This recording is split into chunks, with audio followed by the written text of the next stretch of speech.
Hello and welcome. Welcome back to Gon With The Wind episode something. I'm not sure right now. I don't even know at this point. I could easily check. No, 1 second. Episode 10. Look at that. There we go. We're on episode 10. Wow, we've been doing this a while. Yeah. Holy crap. And speaking of that exactly. So here we are. And apologies. I know things have been a little slow lately. We had Evo, we did have the Evo bonus episode, which I know is not a traditional episode. So we did have Evo to kind of throw a wrench into things. And we have our co-host here, BABERUTHLESS. And by the way, I'm Rooflemonger. This is BABERUTHLESS. So in case we didn't get that down there. Thanks for the introduction. I think by episode 10, they've got the picture by now. Yeah. But yeah, you did some on-site reporting as you went to Greed Island for your vacation. Oh yes, I definitely went to Greed Island for my vacation. She was gone. She was on site reporting live. So tell us about your trip to Greed Island. So my vacation was wonderful. And that's part of the reason I was gone for so long. I couldn't record an episode because I was out in the real world, doing my own thing. No, I was in Peru. Which is very different from Greed Island. But maybe Greed Island's what different. The Wokes call it these days, right? But Gulf of Mexico, Gulf of America deal. Oh my God, we're gonna get canceled on this podcast. But yeah, no, I went to Peru. I was like, where the hell is he going with this bit? I was not in Greed Island. I was in Peru. But it was great. I was there partially for work reasons, but also partially for personal reasons. And so, yeah, I mean, like, I don't really speak much Spanish, so it was almost kind of like learning the rules of the, a new game, the mechanics, as they say. But yeah, I went to Machu Picchu. I went to Lima. It was a really great time. Ended up spending a couple of days in Lima for work, and then afterwards I did the whole typical tourist route where I went down to Machu Picchu and like the Sacred Valley of Peru, and it was very beautiful, very lush, wonderful food, wonderful country.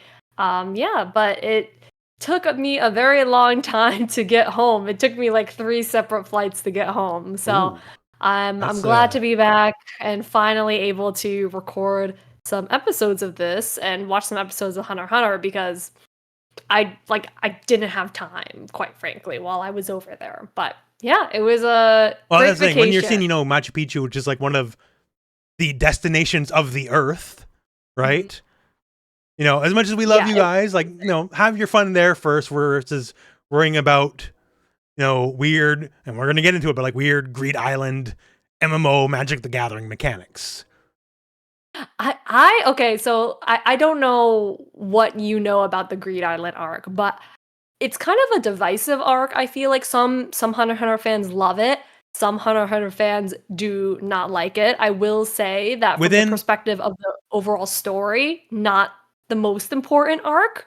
But for me, it hit me like a ton of bricks because for me, specifically me only, I'm a reformed MMO player. Like for the kids out there, no, I didn't start with World of Warcraft. You move up further the F back than that. I didn't even start with Ultima Online. I started with Meridian 59, which maybe one person watching has heard of. So I was at MMOs from the start. Then UO, then EverQuest, Asheron's Call, weird stuff like Anarchy Online, Dark Age of Camelot. Fair enough. So we did that, and then also I played hell of Magic the Gathering my whole life. I started playing Magic the Gathering during it was the Dark. That was the new set when I started, was the Dark. And I've been playing Magic off and on since then. So the Dark came out in the 90s. So then here we are now, this not-mmo, not trading card game ass arc. And these are two massively important things to me. And I'm like, oh, okay, this is knocking me for a bit of a loop. Yeah, it's very different from all of the other arcs because it very much has its own self-contained logic of how the world works, and I mean, we'll get into it, but like all these different spell cards and stuff like that.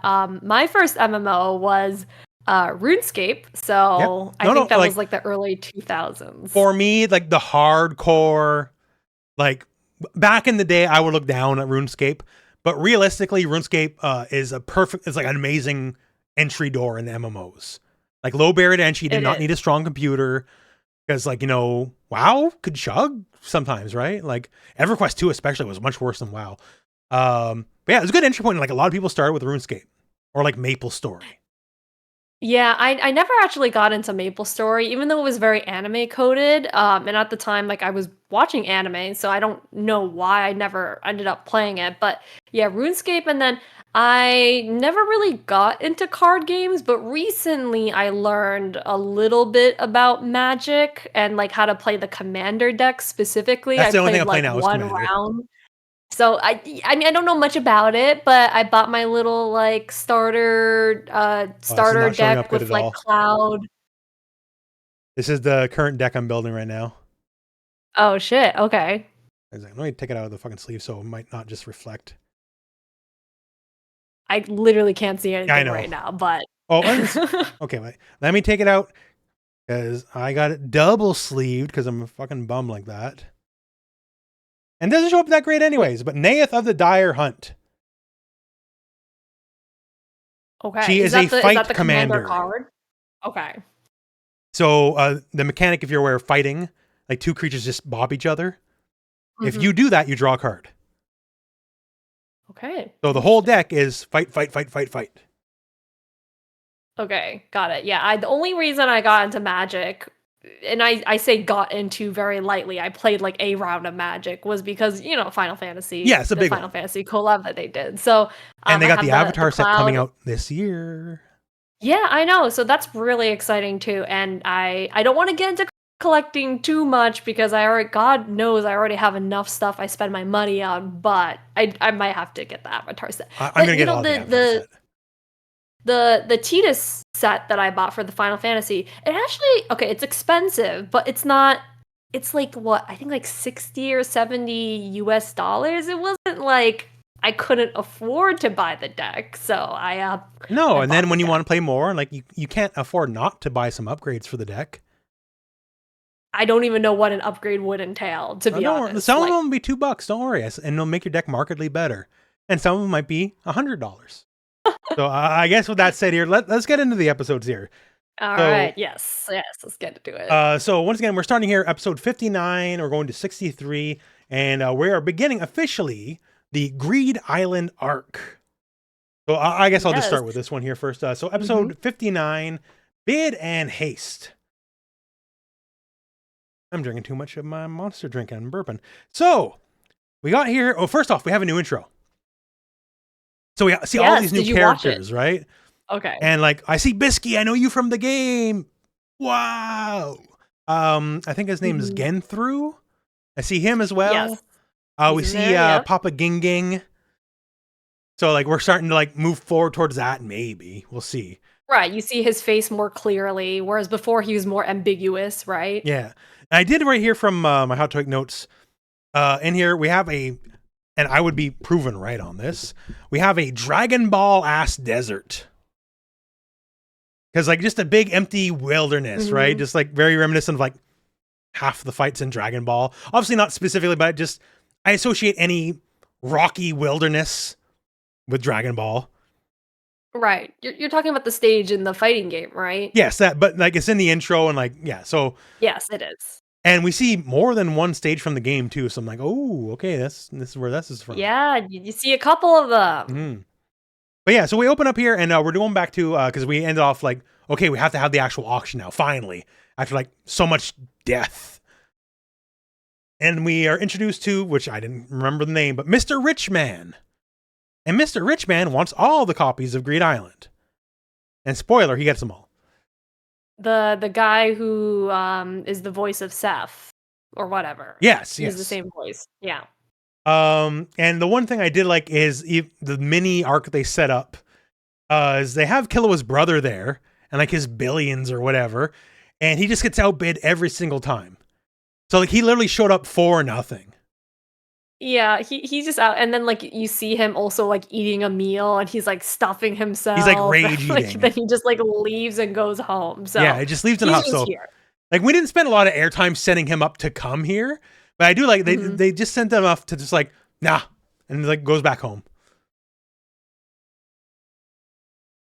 But yeah, so that takes up a little time. I do like there's a moment here, Mhm. like Gon's asking how bidding works. And so, well, yeah, you put up your Oh, hand, all that. yeah. And it's like, oh, so if I just do this, and it's like, okay, Gon just bid 28 billion Jenny. And he's like, what? He's like, what the fuck did you just do? Like, and of course he gets outbid I thought immediately, but like, I did right, I like, thought they were gonna do a whole hand bidding technique breakdown. I was like, "Oh, here we go," and then if no, the, and I have now learned if any it was show is going to do this, it's going to be this show where like, there's going to be diagrams and graphs and like Wikipedia articles, like how this all works and stuff like that. Yeah, no, for sure. But to be fair, I feel like in the Greed Island arc, like sometimes I'm like, okay, I get, I do admit it's a little bit overdone. This But is a rule specifically in the dense Greed arc. Island arc, Yeah. yes, I think it's well needed. I love this arc. Like some people don't like it. I love this arc just because of the just because of the aspect of like, being in a video game. Yeah. So Well, but as we'll find out, but are they in a game? The one I know you thing hinted at that earlier. You the one thing I did. I was accidentally like, spoiled ooh. myself on by looking at the maps before. Like, why I is was Great like, Island on the oh, map? Isn't it in the game? And well, yeah, so we'll get to it when we get to it. But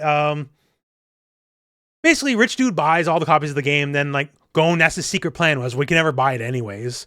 So like we'll just Mhm. find someone who buys and ask if like we can play their game for them. Like great plan, I guess. But and Working out for them so far. we got So. this guy, and he looks so much like Ra's al Ghul, like the Batman villain. Mhm. And he's like the second in command for the rich dude or whatever. And I looked it Yeah. up. I did look this up. And he's not him, but he sounds so much like Riker from Star Trek.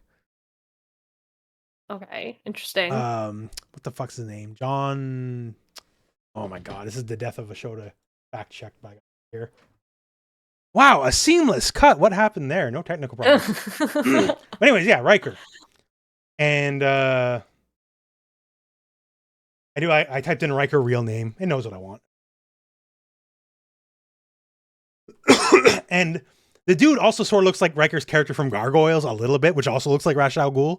So that's why it just kind of hit me that he sounded like him. He looked a little bit like him.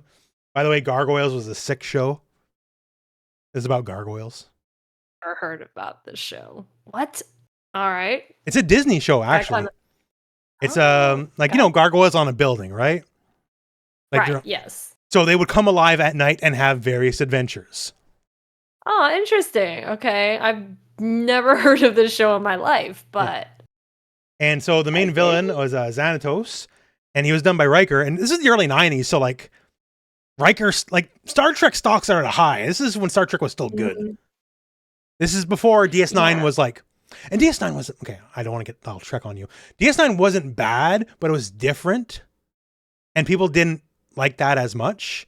And then I'm sure you probably heard people don't like Voyager, and then it just. But Yeah, fucking he I can see it in the beard. He does look a little bit like him. yeah, The hunter dude, whatever his name is. we had War. Oh, was Worf in an episode? Maybe. And we had LeVar Burton. LeVar Burton was Geordi, and he was also the host of Reading Rainbow. It's like all the Next Generation guys were fucking heavy hitters. He taught us how to learn did the words in the books. Oh wow, I had no clue it was the same guy. Yeah. So it's just a big time for everybody. That's him as Geordi. So the 90s, I don't know, just very specific. Anyways, the guy looks like Xanatos, who looks like Riker, who looks like Ra's al Ghul, who sounds like Riker. Anyways, distracted. And he's got like, you guys are too weak to be playing our game, blah, blah, blah. It's like, why don't you just go invent all new powers out of the blue? And then maybe we'll take you in, right? And then they're like, okay. They talked to Kurapika a little bit. Kurapika is like capital D done. Yeah. Like he took a nap for 2 days. Yeah, he's like got "I'm massive out." bags under his eyes. Like Mhm. he's Well, it's gonna be the next episode. Like I joked before about Gon Hogan, like taking a spotlight back. That's next episode. Every supporting character to this point gets the fucking heave ho in the next episode. Like, thanks for showing up and carrying the show for a while. Gon's the main event again. They will show up again in, Oh, like, I'm sure they future will. arcs, Yeah, but like it's very unceremonious yeah. because it's like one episode and like everyone's gone. Yeah, it's like, "Oh, sorry, I'm leaving." And Gon's just like, "Bye, you know, I'm not gonna tell you that the Phantom Troop is still in York yeah, New it's like, City," yeah, this you whole thing that know? like you've built your whole life around, I'll neglect to mention it so you can go get some sleep, basically. Because Yeah, I Gon do knows think the that Phantom would. Troop's alive and well. Yeah, he does. He saw them at the auction, Yeah. literally, like, the last episode, so But anyway, so they talked like, hey, you learn Nen, you're better at this than this. Like, give us some Nen hot tips. And then they go basically learn new moves. Mhm. If I remember the particulars correctly, Gon can like kind of like hyper focus his Nen into like one area now. And basically get like big man punch. Yeah, so, I mean, that's kind of what he does in the video game. Yeah. I mean, he's not at that point yet, right? Where, like, he's doing the specific whatever stances of the move, but you can see the beginnings of it forming. Mm. And Killua, I have some issues with how Killua earned his new powers.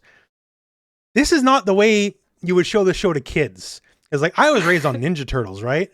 And you know what we did when we were Ninja Turtle kids? We picked up sticks and beat the F out of each other with it.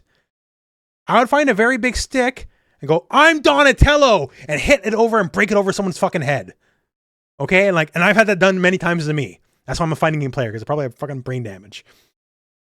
And he's like, well, I have this taser. What if I just fucking tase myself into having magic powers? And that's what he does. Yeah, he literally holds the taser up and he, like, electrocutes himself, and then he's like, "Oh man, now that I've been tased, I can suddenly recreate the feeling of Yeah, and it's like, well, because electricity." like I had my assassin torch or whatever, so I'm used to being tased. So he can like manipulate the electricity currents or some bullshit. But like, what is ostensibly a show? Like, maybe it's not, it's not for kids, Rooflemonger. It's much more adult than that. But like, a lot of kids are going to watch the show. And if I was that age, you showed this to me in like the late 80s. And it's like, if I tase myself, I get magic powers. Boy, howdy. There would have been a lot of kids in the friggin' hospital. There's a lot of other things in this show that kids probably should not be viewing, Hisoka. Yeah. But, that is, I agree. That is definitely one It's one just of the like, well, I got ones this they should taser. Just probably stay on. now I got magic powers. But yeah, so the Phantom Troop's also interested in getting in the Greed Island. They get their own copy because they have one copy and I think they duplicated it or something. They have a copy. Something like no, they steal a copy. I think they Was it? steal it. Yeah, I can't from, remember like, the one of the particular, but they costumes have a account. copy, and they have the Bomberman multi-tap. They do, And like they show them but this because one I is only know the Apex. multi-tap from Bomberman. I'm sure Mhm, it must have been used on other games at some point. Because mhm, Bomberman specifically was a 4-player game, so you needed the mhm. multi-tap to have 4 players. Right. And I know there has to be another, but I just see that all I can think is Bomberman. It's like, well, now we can have more players, and you need the multi-tap for like they like that's a little bit later, but like they build a Greed Island farm, Yes, yeah, like I a think in the next Korean episode. net play cafe MMO farm, right? And like they're all logging in all at once on their multi-tap. Yeah, so it's not a PlayStation 1 though, because it's not 4 multi-taps, it's, like, up to 8. So this is, like, Yeah, some other that's why it's fantasy. system. It's not 4 players, it's 8 players. That's right. 8-player multi-tap would've gone hard. Oh my god, that would've been nuts. I You don't know, even I'm think sure there's probably like some weird Turbo Graphics version of Bomberman that has 16 players or some shit. So who even knows? But I just saw the knows. multi-tap and like all I can think about is Bomberman because it's the only thing I've ever known that technology to be for. But they Yeah. have their powers. I think we're getting a little ahead of ourselves. But it is Um, introduced mhm.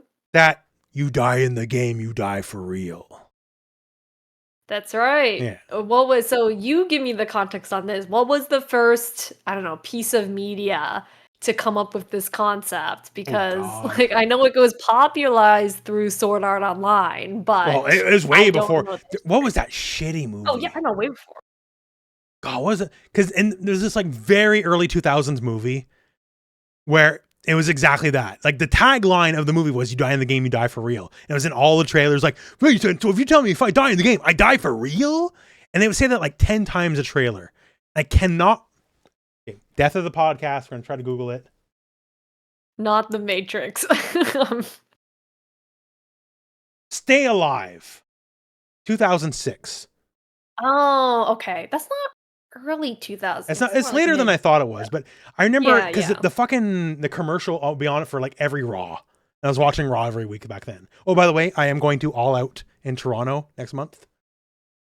Oh, So we do cool. wrestling talk. This is my first wrestling show I've been to since like the AEW show that was part of CEO, however many years Mhm. ago. Like when AEW Oh, wasn't even shit. AEW yet. Yeah, that was like what? Uh 2018 or 2018, 2019? 2019, something like that. Yeah, something like that. Okay, I've been to like a couple small indie shows, I guess. Mhm. Like where like there's like 30 people in the audience. Okay. But it's my first big boy show in a long time. So I'm looking forward to that. So I've never been to a wrestling match before. What is because I know the experience, for example, going to FGC event, very different being in person versus like watching like the stream. Is it a similar experience for wrestling? Oh, there's two different kinds, like indie, like the 30-person indie show versus like Mm-hmm. this is Toronto, right? So this is in the Mm-hmm. dome. This is gonna be like 15, 20,000 people. Holy crap. Yeah. It's So huge. like this is like a big one. Okay, got it, got it. And Yeah. so it's specifically like, is there like there are multiple matches Oh happening? yeah, Is yeah. it It's gonna just be like kind three, of like 4 hours one long. match? Oh, okay, And interesting. it's AEW, so unlike Hmm. WWE, it's gonna be good. Damn. And like I say that to troll a little bit, but like in the last year, WWE is like unwatchable. I don't know how anyone puts up with it. Like to be frank with you, AEW is like Mhm. such a better product. Better matches, better Yeah. storylines, better characters. Like if you are somehow like sick enough to enjoy Roman Reigns as a character, I guess it's something for you. Cody Rhodes is already over the hill and done. Like there's always like I see enough wrestling Twitter to know there's always the eternal fight of AEW versus WWE because that's how it's always been. If there's two wrestling companies, it's always bam, bam, bam, bam, bam. And I've never seen, except for like maybe late stage WCW, where there was one product was so clearly better than the other. Like when WCW was dying, WWF was so much better. That's part of the reason why WWE or WCW was dying, is because WWF was so much better. And like could not compare the products anyway. I would give AEW probably like an A minus right now. I would give WWF an F. Dang. Yeah. Okay. It would be a No, failing even like grade. as someone who's not into wrestling, like I've also not just from you, like I've heard from FGC Twitter, from you, from other people that yeah, AEW really is the thing to be watching right now. But the wrestling pipeline, despite us talking about wrestling for all this time, like you still have not been able to get me into it. I think No, it's no, for the and best. that's to your credit.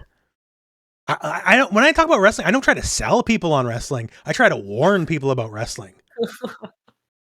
Because like Oh man. the one thing AEW does do well is they know the audience. The guy who Mhm. owns the company, he says this is for the sickos. Like, oh wait, 1 second here. I do think it takes a certain type of personality, just like literally solely just based on the things that you've shown me, like This is a people new jumping shirt. from a cage. Oh god. It's for It's for the sickos. They get it. Oh no. Okay, fair enough. Hey, they know who their audience is Yeah, and they are sticking to their guns. yeah. Well, then maybe at some point we'll come back to that. But yeah, so that whole derail aside, and I'm sure we'll get some comments about AEW versus WWE. But yeah, so die in the game, die for real. Mhm. And the game's so addictive that a lot of people don't want to leave the game. That's actually a problem. It's like there's a Mhm. finite amount of players or something like that. And they need to kick people the fuck off the game to get new people in there. Yeah, I was actually and I'm getting kind of ahead of ourselves, but in one of the following episodes, they actually explained you can leave the game. Like you could take Yes, a you can spell leave card, the you game, can but a leave lot of the people are game. not leaving the game. No, because they're all trying to like they literally just spent the past 10, like literally 10 years of their Yeah. lives trying to beat this game, which is insane. Like these people don't have families, okay, but I don't know. It must be that addicting. No, you know, like people in my background play the MMOs. We've been there.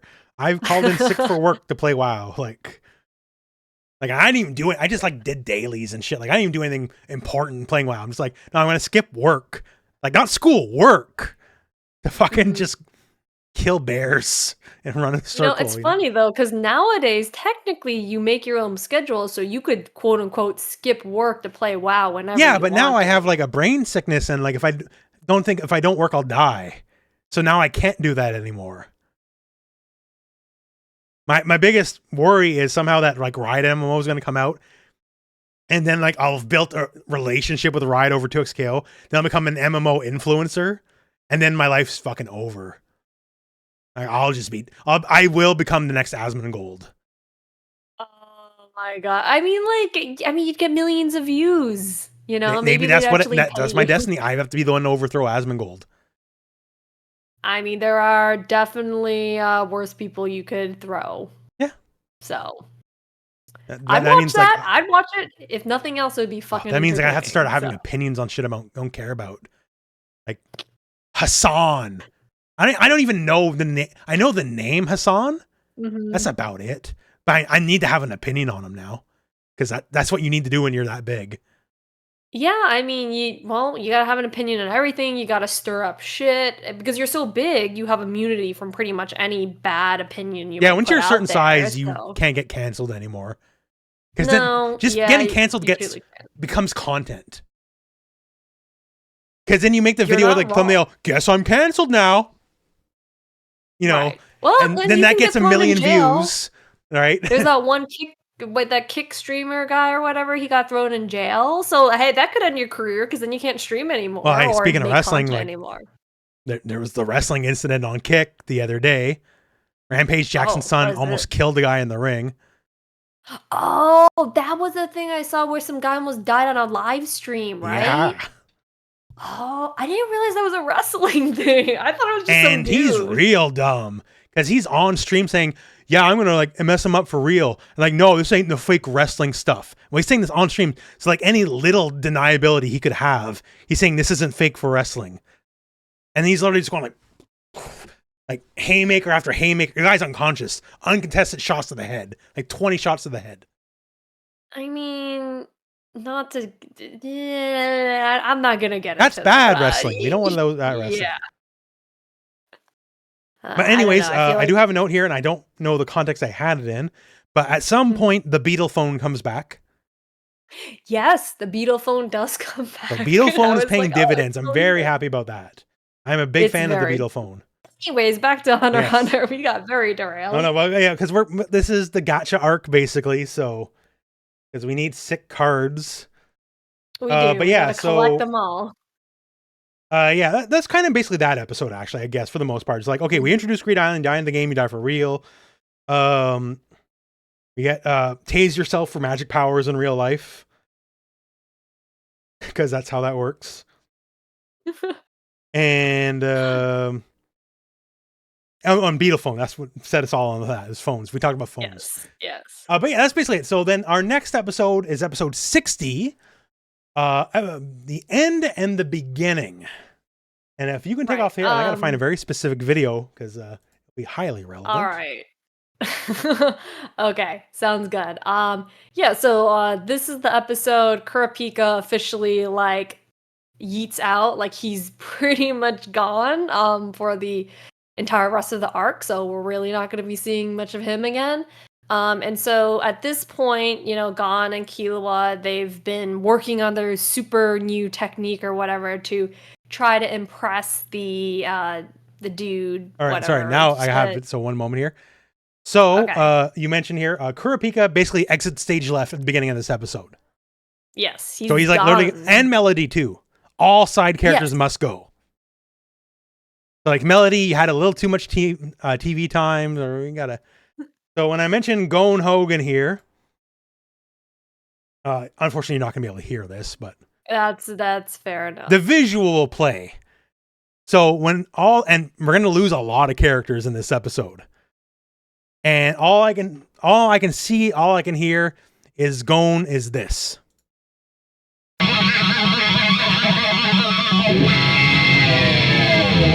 Gon Hogan back in the spotlight because this is his show, brother. And yeah. By the way, for your edification on wrestling history note, this might be the single worst era of Hulk Hogan ever. I was gonna ask, is his mustache are the sides two different lengths, or was that just like? Oh, he was not most kempt in these days. But okay. I was like, did I just miss? No, he showed up to a C-tier company called TNA, and he just took over the show for like 2 years. The show just became about him. Is he carrying a bat there? Yeah, he has a pipe because he's like 65 years old, yet somehow he's physically a badass still because he's Hulk Hogan. And the show has to be about him. Fair enough. So that's why I say Gon Ho, because in wrestling, the term is you take someone you don't like who's eating too much spotlight, then they become Hogan. So like Becky Lynch a while ago became Becky Hogan. Currently, Sami Zayn is now Sammy Hogan. Oh, man. Anyone you feel is taking up too much screen time and pushing your favorites out becomes the Hogan. I mean, to be fair, Kurapika had an entire arc to himself. Well, not to himself, but he had an entire arc to shine. Yeah. And now that his role is over, they just surmisely just dump him and they're like, oh, I have to go help out my employer. It's like, no, you don't. At this point, like, they no longer have the eyes. Why are you still sticking with this person? Like, is that some misplaced, like, responsibility or some contract you signed? But you could totally just dip out at this point, Kurapika. So, anyways, I think it's just an excuse to get rid of him at this point. It's the moment at WrestleMania 9. So, Bret Hart's Kurapika and the main character for a while. But then Gon Hogan has to be the main character again. It's like, no, I'll save you from Yokozuna. And then he like just takes over again. So anyways, yeah. So I get fixated on moments like that. And so Gon Hogan, so we have Kurapika exiting stage left, who was never told that his life's work of the Phantom Troop is still around, is still a threat. He leaves not knowing that's a thing. Oh, he leaves with his employer. And I cannot remember the name, and I mentioned this last time too. The counterfeiter guy. Oh, Cortopi. Something like that. But he also, I don't think it's immediately after here, but I might as well just bring it up now. He's like also Zephile. Is that it? Oh, you mean the auctioneer dude? Yeah. I haven't written down my So I know Cortopi's the Phantom Troop one, who like counter or duplicate stuff. Yeah, who will matter a little bit later. But Zephile's like, oh man, I can become a hunter, sell the license, and live off the interest. And then just zoop, I'm out of the show too. Yeah. Yeah, they all exited stage left real quick. Oh, I do want to mention it because right before, because Leorio's going to get his by the end of the episode. But Melody mentions Leorio has the best heartbeat. She does. She's like, you're very kind. You should be like a doctor. Yeah, you should be a doctor or something. And he's like, that's not a bad idea. But yeah, so anyway, let's keep. God. So this is really random, but I remember at one point in this episode, they're at a restaurant or something like that. And Leorio is literally drinking out of like a beer mug. Like Gon and Killua will have like the normal glasses, right? You know, like whatever, like a glass like this. And Leorio is literally drinking out of a beer mug. So I don't know if they forgot to censor that. They still say he's supposed to be like a kid, right? So yeah, he's like 15 or 16. I was sure. He's European. There you go. There you go. That's how they always used to explain away French kids being drunk at 13. They're European. They're European. I mean, he's wearing a suit, so no. Well, actually, no. I was gonna say, oh, no one else wears a suit. I'm like, no, that's not true. We saw a bunch of people, the mafia people, wearing suits. Gon and Killua were actually wearing suits in the last episode, which like that's the first time I think we've ever seen Gon wear a slightly different outfit. So I don't know. That was just fun. But anyways, so we're taking a step back. Yeah. So they're selecting the players to. We have the forbidden curtain of signups. Yes, and so like there's a big curtain, and something's happening behind the curtain where they're being tested, and like you have to line up in this big line on the side of the auditorium to go in and get tested. And we do see Bisky is there, so we do know that.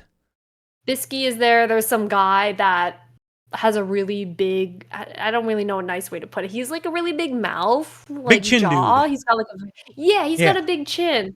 And like he talks like slickster New Yorker kind of guy. He is. He's kind of got like that slickster look to him.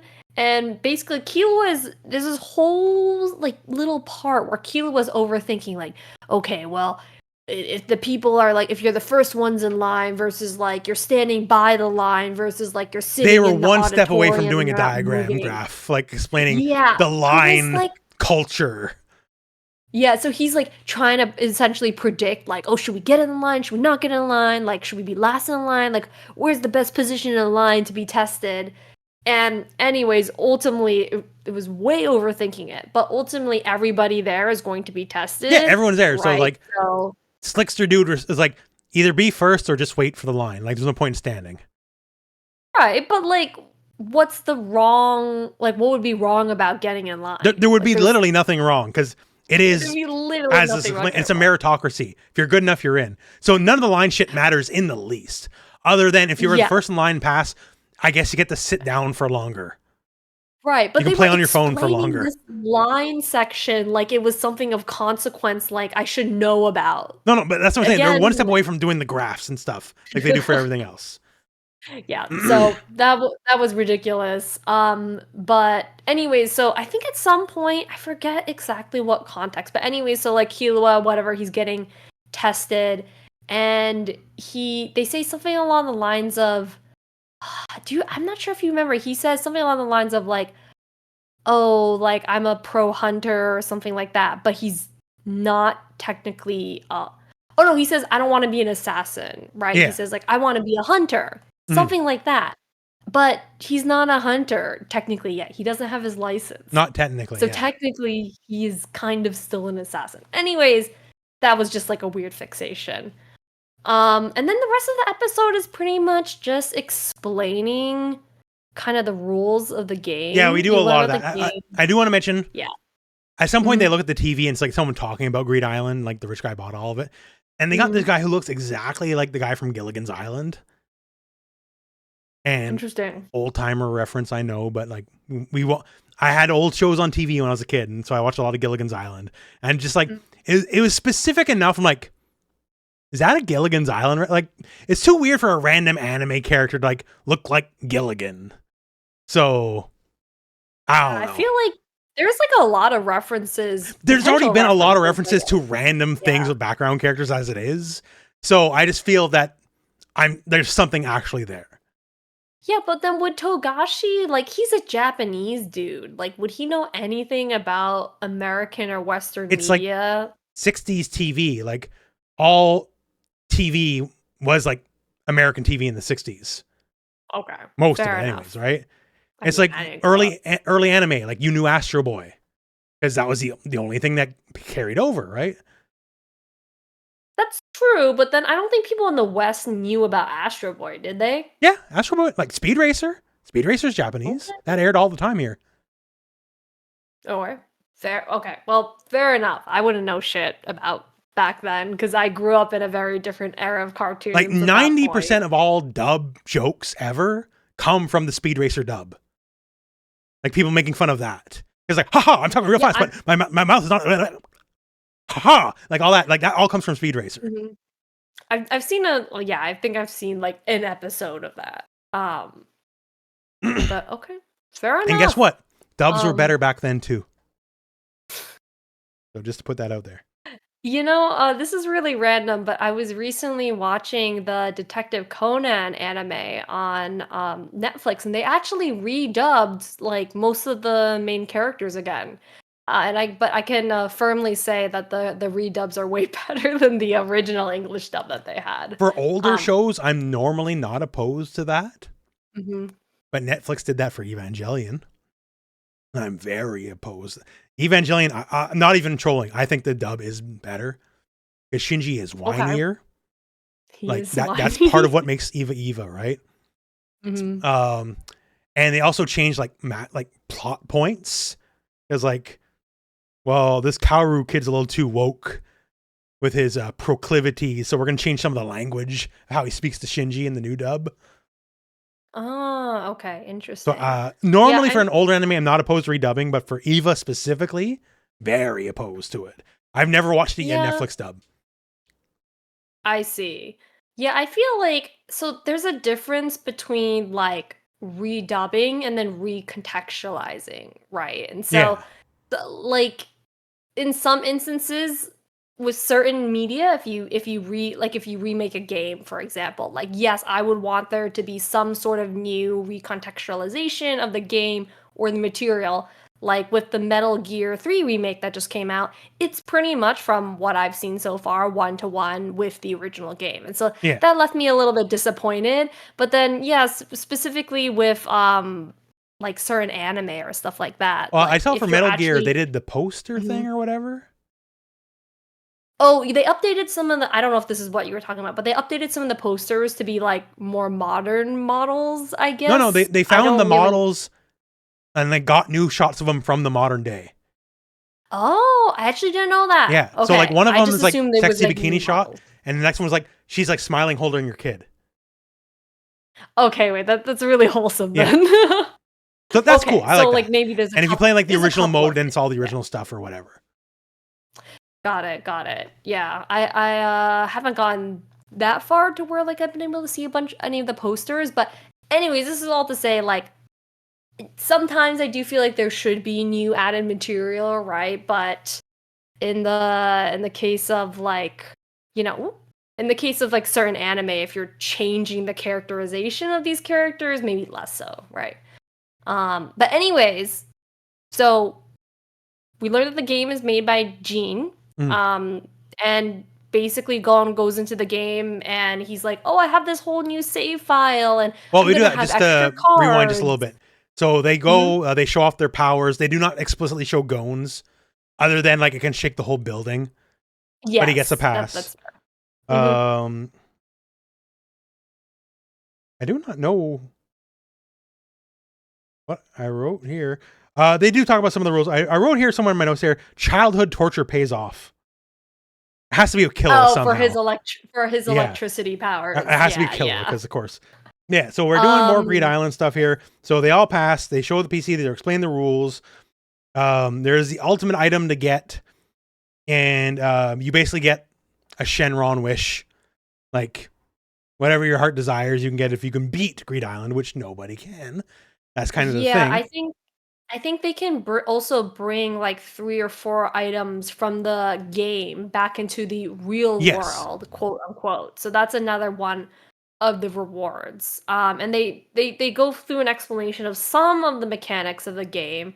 So there's not to beat it into the ground, but like there's 100 numbered slots, and so you need all 100 numbered cards to beat the game.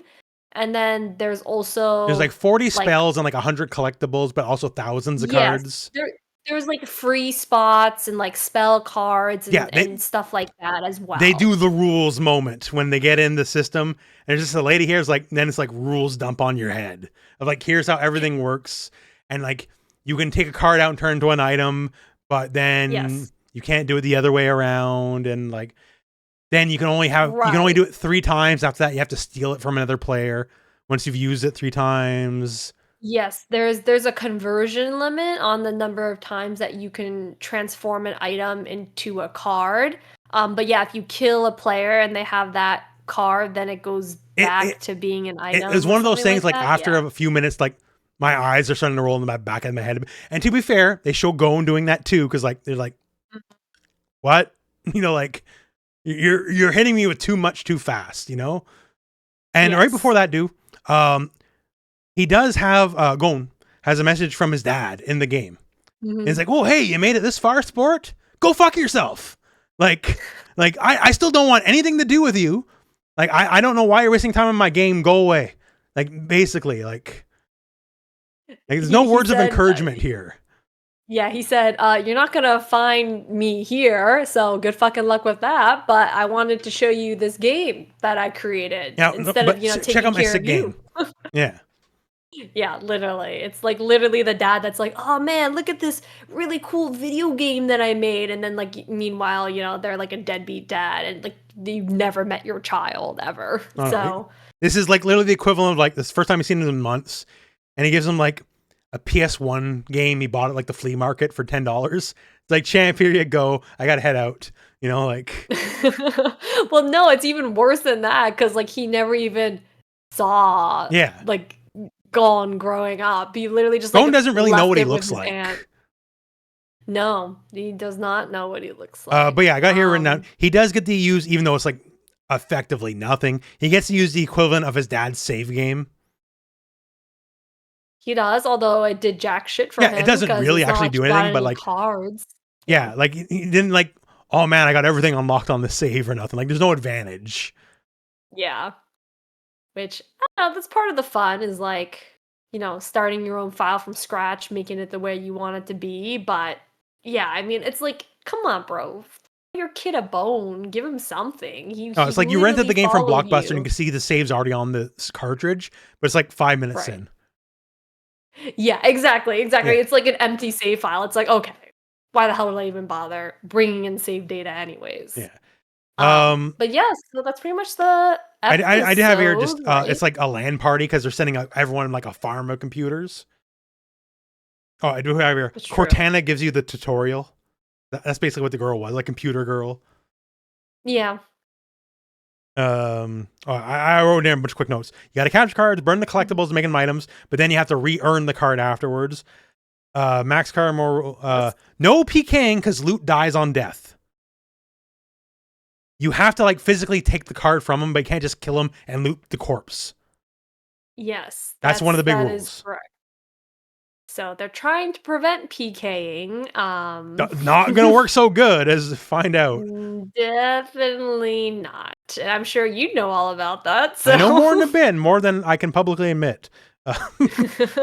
But yeah, so we end up, they go into the game, and I just have here, they spawn in Thunder Bluff. It's like, this is like the fucking torrent starting area in WoW. It's like basically, like big grassy hill with like sort of like indigenous architecture. Yeah, pretty much. It's just this big open field, and they come out of like a little house, and the house is kind of weird, kind of funky looking. But yeah, and they're pretty much from there. Gon, I think, waits for Killua to come out because they had to go in the game at separate times. And yeah, like you had to do the full log. You had to get the full tutorial before you're in the game. It takes a while. Right. So he basically got in, sat, while like everyone else gets in the game, walks out. And like a couple people say something pretty pithy. But they just basically wait for him.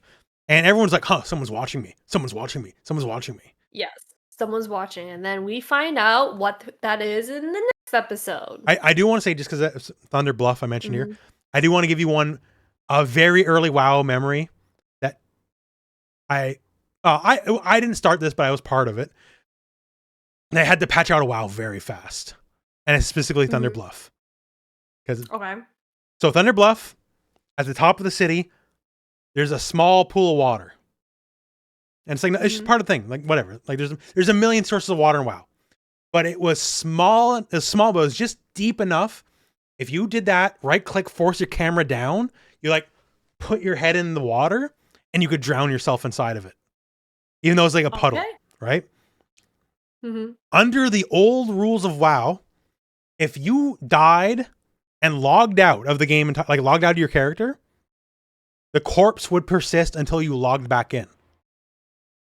So if I went and drowned myself in the pool and logged into a different character, that corpse would be there till I logged back into that character again. What? Why would they do that? This is what it was, just a little no one expected anyone to drown themselves in it, right? But the thing is, say you take people with certain proclivities and you get enough of them together, and it's like, oh, we can all make a cow and all drown ourselves in here and then log off the cow. And it's going to stay there till we log back in with that cow, which we never will. So then, like 2 days after launch, we have like 700-800 dead cows in the pond. Because there's no player collision, right? So we all just go into the pond, drown ourselves, then log out, and the cow's still there. And it got to the point where like it affected server stability. Like there's like, at a certain point, there's over 1,000 dead cows in the pond. Like you couldn't, if you went into Thunder Bluff, your frame rate would drop to like 1. That is crazy. And eventually they had to do it that corpses would despawn because we figured out the cow abuse drowning glitch. Yeah, I mean, and that was the internet. That was the Wild West of internet, right? Like, yeah, early WoW was the time. It was the Wild West in a lot of ways. Yeah, I never got super into WoW, but I've heard many a story. Yeah. Anyways, that note aside, so episode 61, Invitation and Friend. So once again, we're in Thunder Bluff. I do have here Ging, his dad, because we see him in the intro. I had a random thought here. He looks like Gan Ning from Dynasty Warriors. Okay. Want to bring up a photo of that? I will, one moment here. And granted, there's been a lot of versions of Gan Ning, so hopefully I can find one that's actually applicable.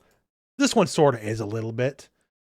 Mostly the headband and like kind of the higher hair, I guess. It's not one-to-one, it's just a thought I had. It. And Ging and Gan Ning, similar enough names. And I played way too much Dynasty Warriors in my life, so it's always on my mind. Just slight resemblance. I wouldn't necessarily make that connection. No, it's certainly not intentional, but just it randomly hit me. But yeah, so to me, when I think of Ging, I think of someone like very scruffy. Anyway, sorry. Yeah. Moving on. But yeah, I have here time to go gather bear asses. Because they're in the MMO and they're in the open field, like you just walk in circles and kill bears till you get your level up, right? But yeah, so the one thing is like almost out of the gate, they get PK'd, or at least attempted PK'd. So dude shows up like he's fucking Superman or something, just meteor crashes into the field. Like, we've been waiting for your newbies to show up. And like he hits him with like magic missile or some shit. Like, luckily for Killua, at least this is my interpretation of it, is he's effectively immune to lightning damage. Because a lifetime of tasing himself. Yeah, I think it was a spell card, so it was the Trace spell card, which basically, I guess, can tell a user the location of. Yeah, but he hits him with like an attack spell. Oh, does he? Yeah, and like just they're very surprised Killua like no sells it. Like he gets all like he gets mad. Oh, that's right. He gets hella mad at him. Yeah, I do remember that then. So like I'm assuming it's because he's resistant to lightning damage because it seemed like a lightning based move. But like it's very early on in establishing like, yo, even if you can't use Nen, you can use your Magic the Gathering cards to have various powers in this world. Right. You learn that the spell cards can't kill, but like the Nen powers or whatever, like you can do a lot of funkiness there. So you can still PK people, but the intention, I suppose, of the people who made the game was not to allow for PK. But, you know, yeah. And one of the cards is steal, and it lets you steal fucking any one of their cards. So like that's bad. Like if you're supposed to build the full deck of cards to like get the big unlock, if any random dude could just cast steal and take your shit, and if you kill them back, you lose the card, right? Because you can't PK someone to get their cards.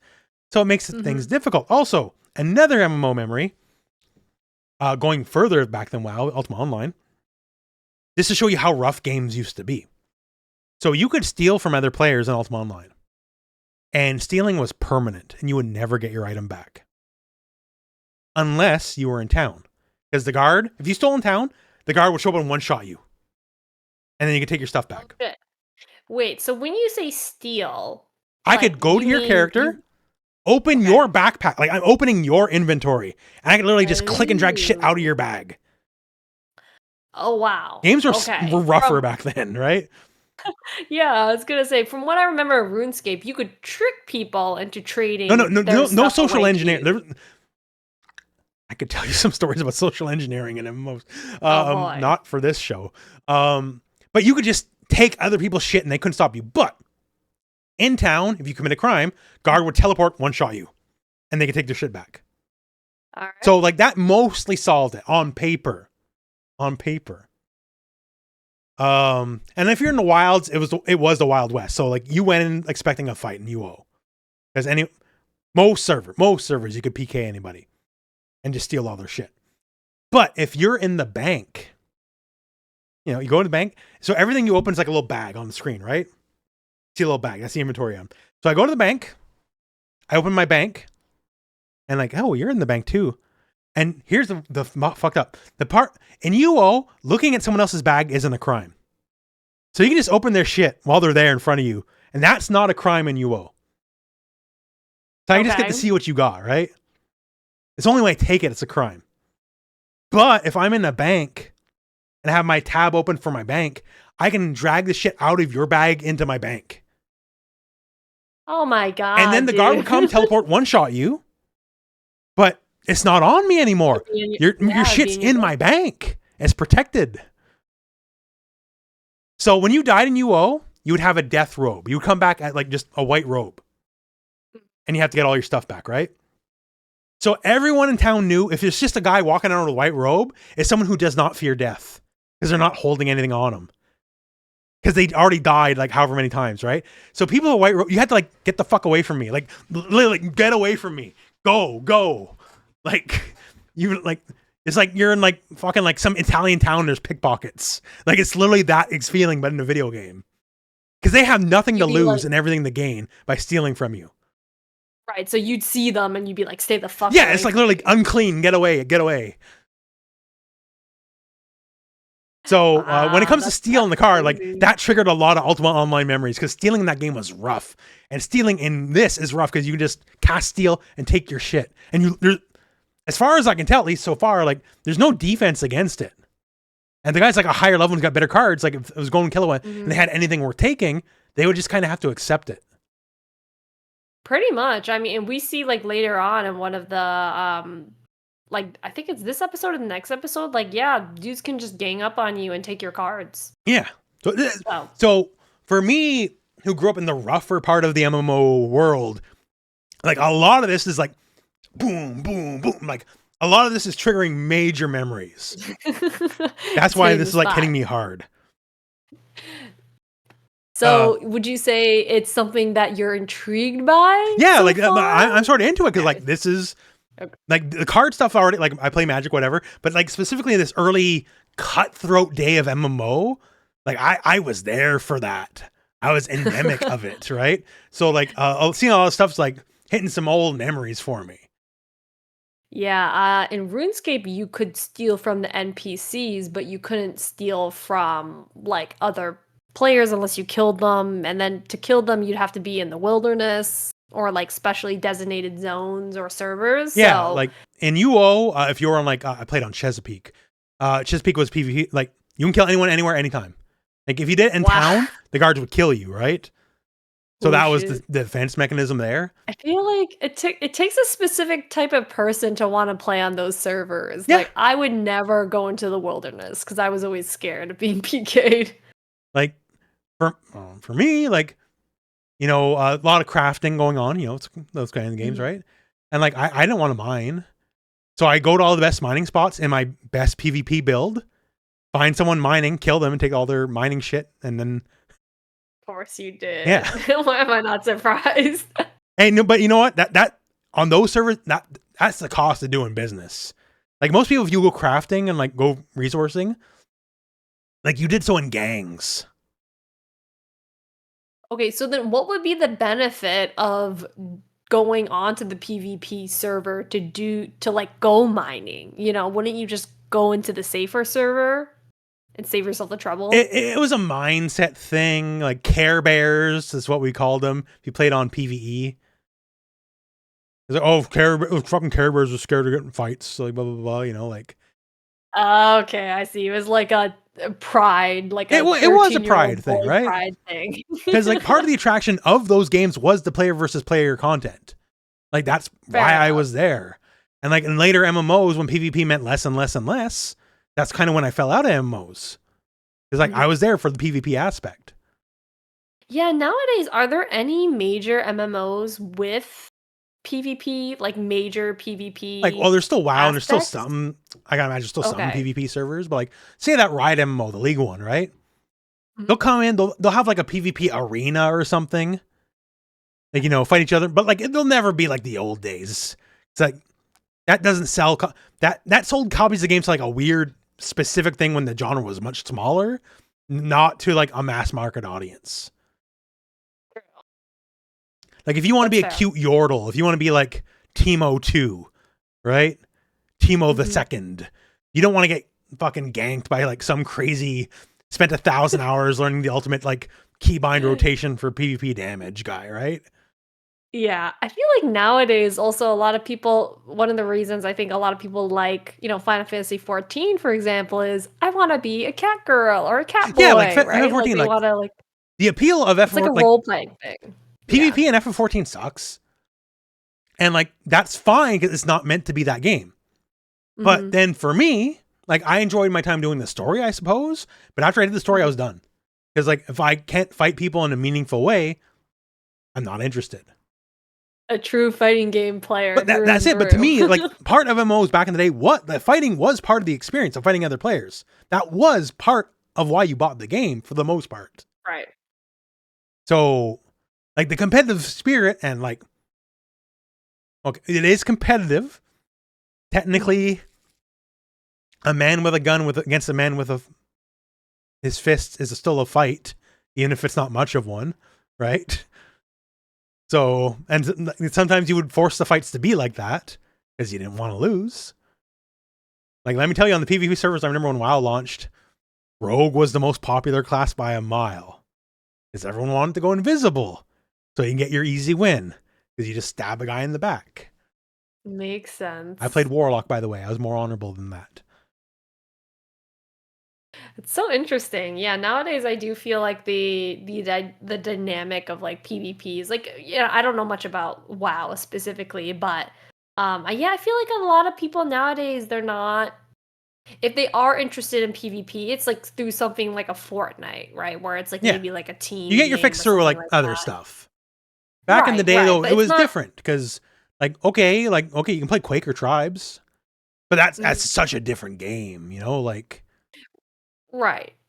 Yeah, and with like Fortnite, it's not I mean, you're like yes, you're fighting against other players, but you're not you like play like fucking them Guitar over. Hero in If they die Fortnite these days. Like yeah, if you die, you just respawn, you go play another game. There's no like consequence, I guess, mm. for losing. The consequence was Whereas part like of the with these fun because, like, older even in UO, like yeah. housing was not an instance. There was a finite amount of land. Mhm. Not everyone could get a house, so you fought for every bit of land. It's a it's a different time nowadays. It So is. I can tell this is like bringing back the bringing you back to the It good old really did. Like, days. cause like all this PK stuff, like it's like I see all this like yeah, no, like especially because like there's like the rule of like, oh, you only use a card so many times, and then you have to get it from Mhm. other players or whatever, right? And then it's like, well, Mhm. I need rampant growth. I can't play my EDH deck without rampant growth. And if I have to kill you to get another rampant growth, I will. Like, I need my Crozen grip. I need my Sylvan scrying.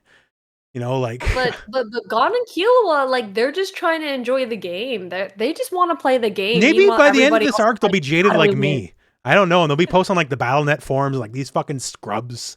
Like, I guess we'll find out. This is a not the longest arc, but it's like a decent sized arc. So we still got quite a few more episodes to yeah, go, but I anyway, would they say. go PK. They finally get to town. We're going to come back to this one note because there's a lot of NPCs, right? And like one of the NPCs they meet is like a cat man, like a non-human. And like in the world of Hunter x Hunter, like there's not really non-humans. There's like people with weird dimensions, perhaps, but like, it's not elves and orcs or whatever the fuck. really short dude who was like the examiner and the hunter exam, Like he could be the just so like he'd be like a Batman villain. He's still human somehow, but like for the most part, but like just really short. Yeah. Fair enough. Yeah, it's not like a cat person directly. yeah, because this guy is an actual cat person. It's a 6 foot tall cat Right. man. Oh, and he also In this the is when they future. explain like rarity and stuff. They have like SS to H ranks, and like SS I get. H would be demoralizing. Like you open a pack of cards and you get an H. Like that's Throw bad. that shit in the trash. Yeah, that's not worth the cardboard is printed on. Definitely not. But yeah. also there was you learned that there was a guy who was killed by someone called the Bomber. Yeah, so there's a PK out there who's PKing in a non-traditional way. Like he's not using the spells and the rules of the game. He's just exploding your ass. Which we've come back to at least once, but you know, Fist of the North Star, guy holding the dynamite. He's just like, hey, if it works. Excuse me. Do you I feel like this is a spoiler. You have any idea who the Bomber could be yet? Yeah, that's the Fist of the North Star guy. His martial arts throwing sticks of dynamite. And they're like, how can you call throwing dynamite a martial art? It's like, if it works. Oh, and I just if it works, it works. But yes, I am very certain the Bomber is probably the Genthru from the fighting game, considering his level 3 is putting a bomb on you. Yep. I was gonna say, like, I'm sure you already know who that is. But, yeah, and Genthru is shown, and like he's in this early stage shown to be like, oh, I'm just a nice guy. I'm here to look out for helpful, you. Yeah, he's Gon and Killua, they get approached by this guy, and basically he's like, come to this meeting. Yeah, it's like, hey, join our guild, basically, in MMO terms. Yes. Actually, I didn't think of it like a guild. Yeah, no, you're right. They literally like, come join our guild. We'll give you information on like the person that attacked you earlier and put like a spell card on you. And then then Genthru is there. And I was like, there's no way that Rooflemonger doesn't know this. No. I see them like, okay, I played the game now. Like I know something's up with you specifically. Yes. So I'm not buying what he's putting down, and neither do Gon or Killua. And they're like, pretty much because even like a Slickster Big Jaw dude, he's like, okay, yeah, I'll join your gang. Like, I'll join your guild, right? Like, because they're doing like a effectively like a defensive pact. Like, okay, this is a rough fucking world. We all want to win the game, but the way the world is now, everyone's just killing each other over the cards, and effectively no one's getting any further here, right? So we're gonna band together so someone can win the game. And like on paper, like it's not a bad sell. So like everyone but Gon and Killua sign up for it. And one moment, yeah, because Gon and Killua just trying to enjoy the game. You know, they don't care about necessarily winning. Although I think Gon expresses that he would like to win the game. Well, they just want to do it their way, right? Yes, that's a good way of putting it. Gon's like, well, like I don't know, like it's not even like dismissive or like he thinks it's a trap. It's not even that. It's just like I want to win the game my way. Yeah, he's very stubborn. Oh, I got here more because my phone dropped. I picked up my phone, so I got a lot of hot take notes here. Very Suikoden music, Magic the Gathering ass rarities. It's PK day because they also try to get PK'd again. Then the first guy who shows up, I'm like, oh, he's a guide from Ashran's Call. Ashran's Call for new players for the game. They had player guides, like an actual player character, and they'd be in the newbie zones. And like you show up and you're new to the game, it's like, hey, are you new? Or are you just making a new character? And you're like, oh, I'm actually new. It's like, oh, hey, cool. Let me show you the game. And guides had like a special shield only guides could get. So he knew it was a guide, right? And they would just like kind of give you because there was no fucking tutorial in Ashran's Call. So you would just make your character and like go figure it out, right? So are these NPC characters that are the guys? No, it's just the guy showed up and like after that one PK encounter, he's like, oh, you got to summon your book. Like he's telling them like the rules of the game, right? Oh, okay, okay. So I'm like, oh, he's like a guide in Ashran's Call. Because once again, I have weird MMO brain and everything's triggering an MMO response. Right, but are the guides in Ashran's Call, are those NPCs? They're I was actual just curious. players. Ah, okay, interesting. That's why you got your special Ashran's guide shields only guides could get. Okay, interesting. Yeah, it's kind of like in RuneScape where you were a moderator and you got the little crown above your name if you were a moderator. So, Oh super God. special. This is not the same shield. But you had a special shield. And it had like particle effects and shit. I love Ashran's Call so much. Like, this is what Ashran Calls look like. Interesting. Like, it's So, is there like a WoW equivalent to like a guide or no. like a Because they guy I could tell you some stories. Turns out when you give players a position of power over other players, players abuse it. So who would have guessed? it was a great idea on paper till you let other players play the game, right? Oh, interesting. So Oh my stuff God, like WoW. the graphics looks I don't it, so like this is like my main reference point, right? But the graphics looks really similar to RuneScape. Like, this definitely wasn't the first 3D MMO, but it was one of the Mhm. first. I think this is an Ulthoi Den. Yeah. A Tamarack? Yeah, and you know, you'd have your like City and inventory and then you'd Golems, have yeah. your like spells, Misty yeah, Mines. I remember Misty Mines. Like, yeah, but yeah, so you cast spell, and this was another big game for like the PK stuff. Although there's only the one PK server. So all the hardcores played on Darktide. Interesting. Yeah, I love it. I have so many good memories. And that's why I like it, this arc triggers so much for me, like over and over, just memory. And then yeah, they're talking like the rules and all that. So I'm like, you need 2 blue cards to counter their shit. So always leave 2 islands untapped.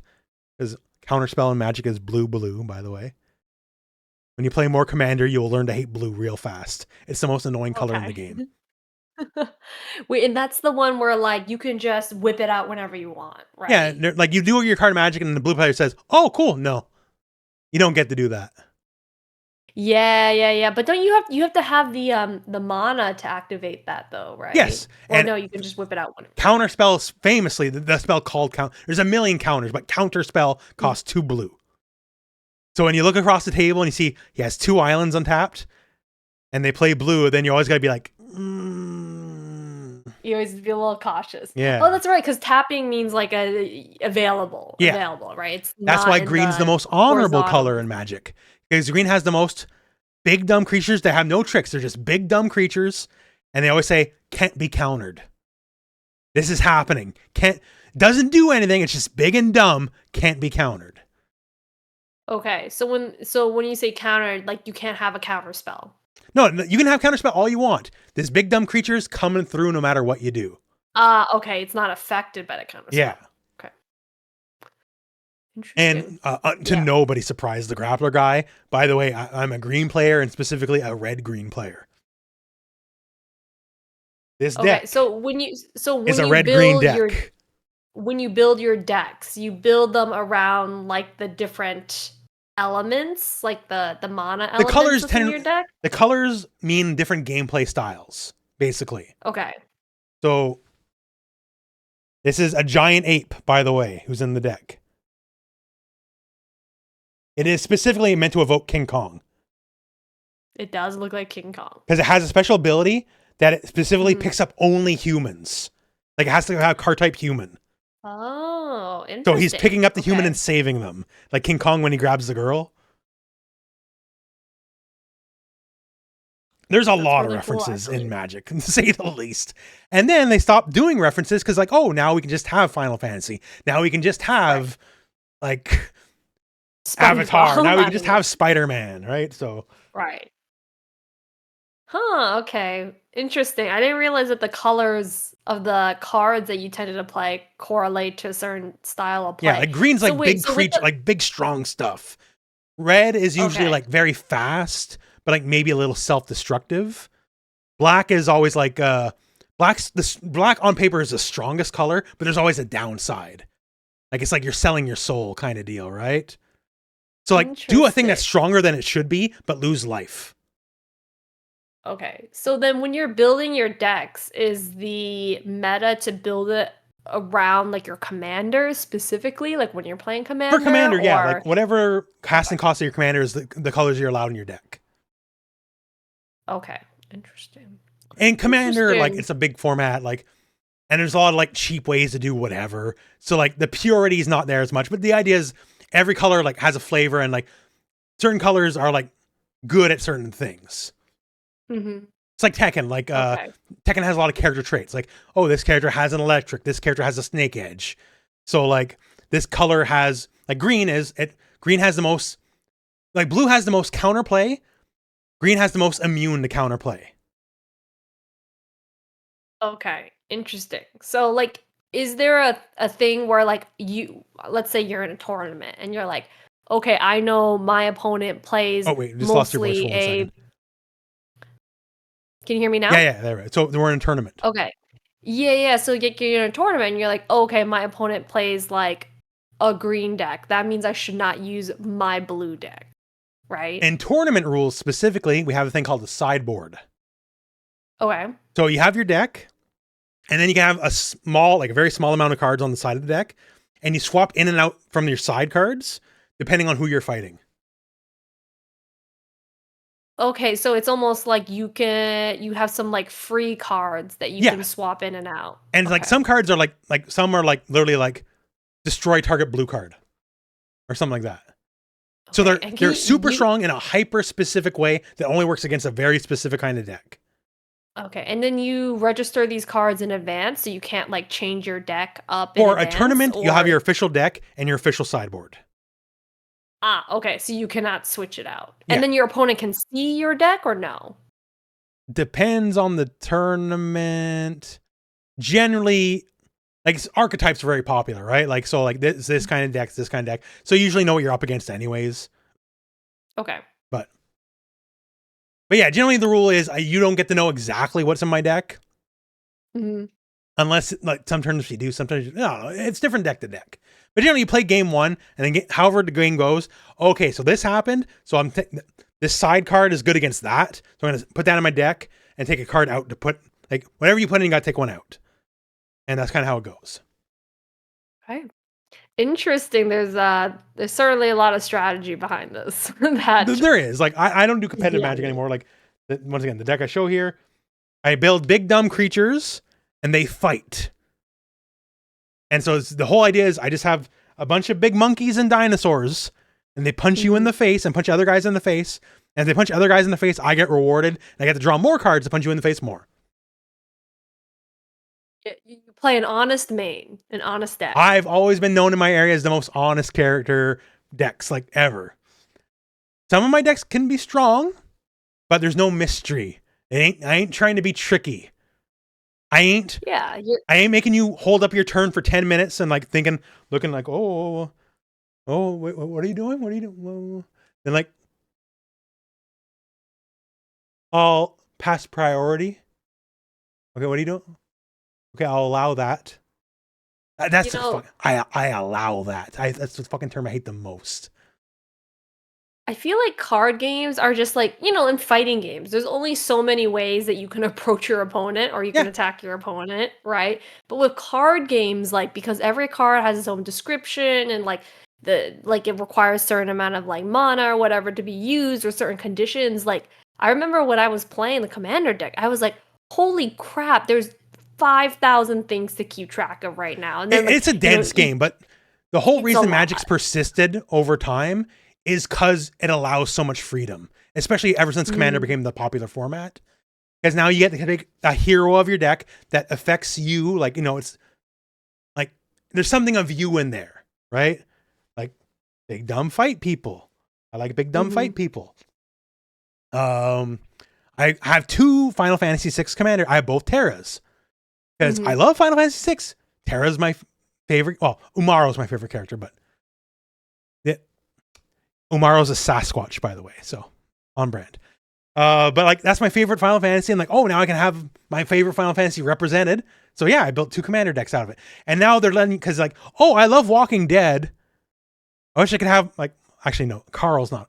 I don't think Carl's a card, but you can have your Negan deck, because Negan's a card in Magic, right? Okay. And like very soon, do you want your Aang deck? Do you want your Toph deck? Do you want your Spider-Man deck? Do you want your Gwen Stacy deck? I see. You can have those. It's kind of become like the Fortnite of card games. Yes, that's what's happening. And Magic is right now the most popular it's ever been. Right now. It's been around for like 30 years. My friend owns a local comic store, and he said Final Fantasy is the highest selling set of all time. Wow. Okay. So like, I mean, that's why I bought my first Magic deck too, is because of the Final Fantasy cards. Like, I can give you a spoiler because it leaked a long time ago, but like they recently had like, it's a Magic set. It was like a sci-fi set, right? But they're going to have a guest Star Trek set. Okay, interesting. So if I can have a fucking Spock deck, if I can have a Captain Kirk deck, you better believe I'm going to do that. Like, oh my god, it's wild. Like your Spock deck versus someone's like SpongeBob deck. Yes, you can do that. You can have SpongeBob versus Spock versus My Little Pony. Like, and Commander for years before this, like the Fortnitification happened, was already the most popular for like over at least 10 years. But I know we're talking too much. We get back to it. But yeah, no, Magic has something for everyone. That's why it's doing really good right now. Okay.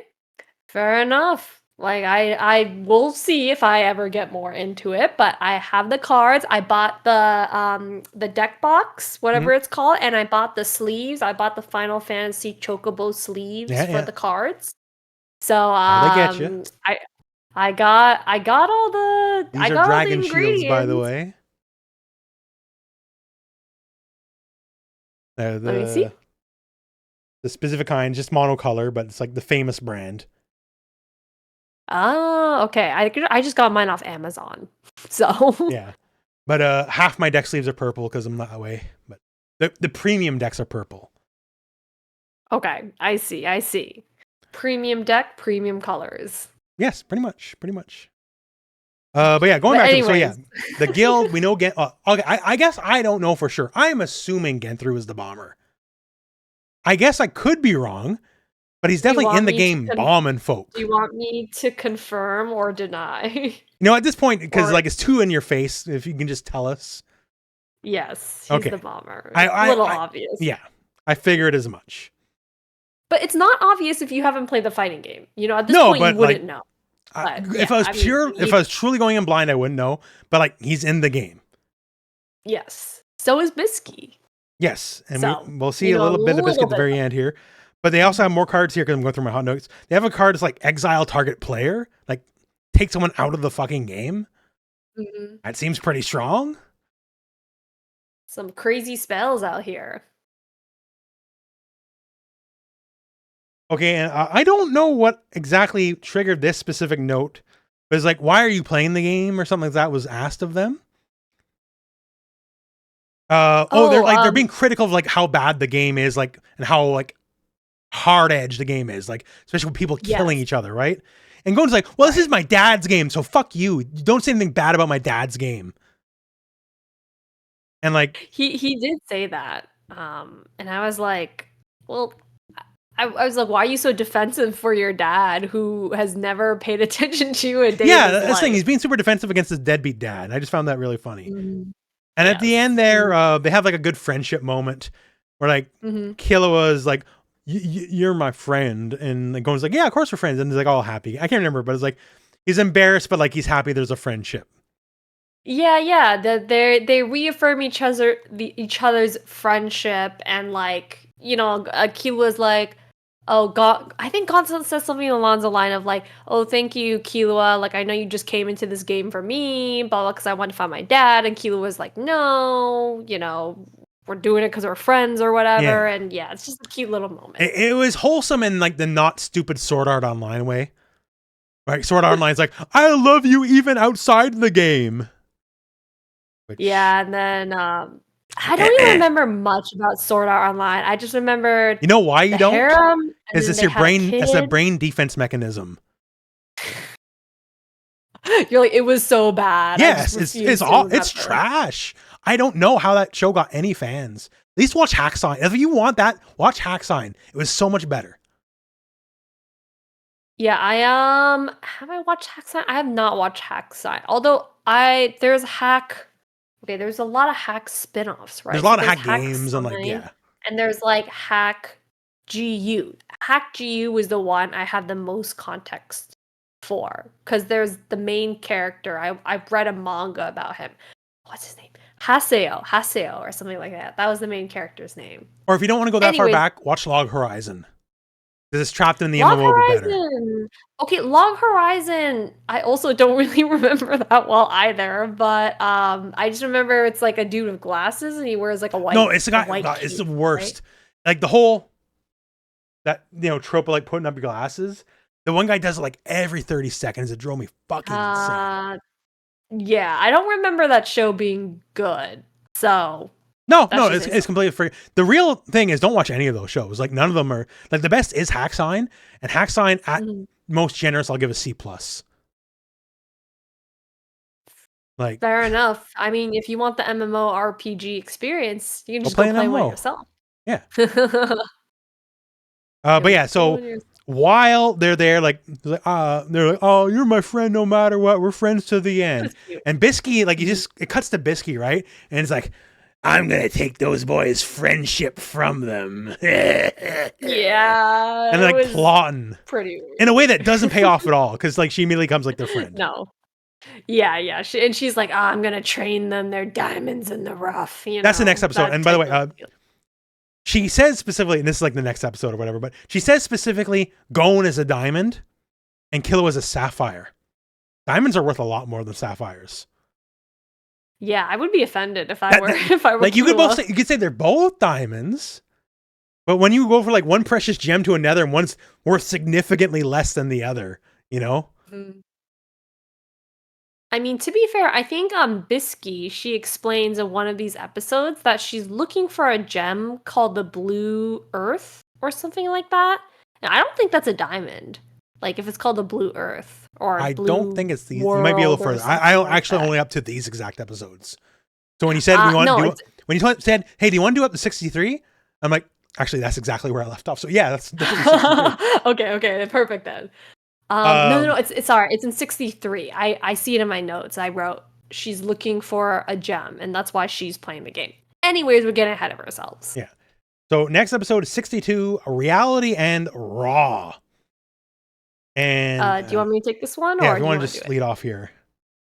Okay, so the beginning of the episode starts with I think in the previous episode they saw like there was like a rock paper scissors tournament. And so the beginning of this episode, they're like, okay, you can win this sword item, which you can then convert into a card if you play rock, paper, scissors, and you win the tournament or whatever. Yeah, and like, it's not exactly it, but I remember the name was like very much like that famous WoW episode of South Park, like the Sword of a Thousand Truths or something like that. It's like something very similar to that they win. Yeah. It's some sword. I don't remember exactly what it's called, but it's definitely a sword. And then they win the card. They go to put it away, and as soon as they go to put it away, the second they win, some guy's like, he just like jumps in the frames. Like, I'm stealing your shit. Right. He tries to steal it, but then so through that they learn, because the guy wasn't very good, that like if you can interrupt someone chanting the spell to steal the card, you can prevent the spell from going off. So they they just literally like physically beat his ass. No Nen, no tricks. Yeah. No, they physically go and they grab, I think, the card, like, and then that would have made Yu-Gi-Oh a much more interesting show. Whereas I cast Blue Eyes White and then like gets kicked in the throat or something like that. Like while you're casting Blue Eyes White Dragon. In Yu-Gi-Oh, they're like across from each other in these giant ass towers. Whip rocks at each other. Like, all right, fair enough. Get a gun. Actually, get a gun. That's a plot point later in the episode is whipping rocks at each other, but But yes, I agree. It would make Yu-Gi-Oh a lot more interesting for sure.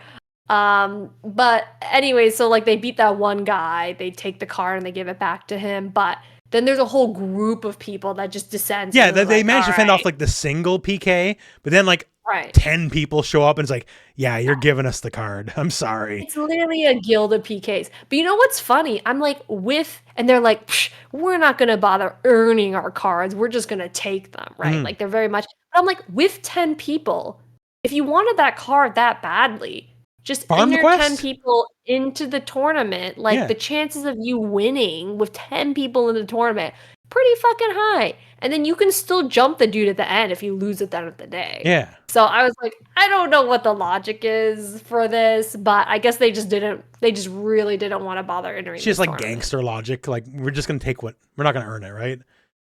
Pretty much. And then, then, there's a brief, go ahead. I was going to say, because we go to like the other guild, the one that failed to recruit Killua and Gon, like Genthru crew. And it's like, they need the fortress card, is what they're saying. Yes, so they need, I forget exactly what they said, but they need the fortress card to prevent another card from getting stolen, I believe. It's like the whole idea of they had to fill the book to get like the big item, right? And they're like, we have the book filled. We can cash out anytime. But the problem is, the second we cash out, we just cashed in our book, and now we have no more defense. So I guess Fortress is like the strongest defensive card. So they can only cash in their book for the Angel's Breath, the ultimate item or whatever, after they get another Fortress card. Right. So we learn about their objective, and then we learn about another group. And the Phantom Troop is here. Whoa, they're in the game. And basically the Phantom Troop, they're not even really playing the game. They basically say like, hey, we can, like, this is what I figured out so far about the mechanics of the game.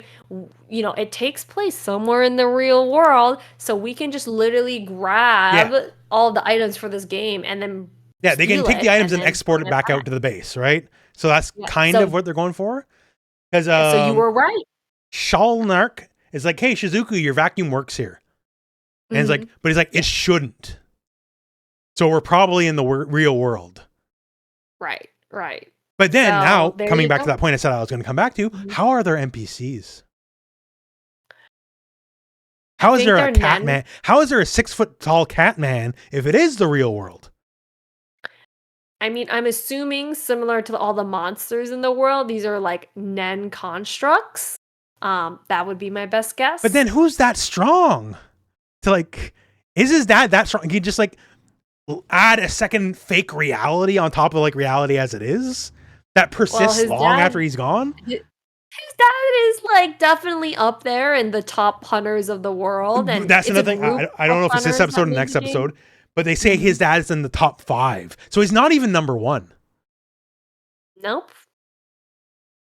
So, but why are we wasting a show on top 5? We should be watching top 1 show. Dang.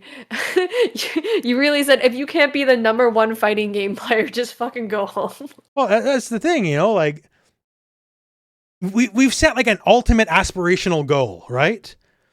And then we're like, oh, by the way, he's not even the best. Like, well, then shit, who is? Like,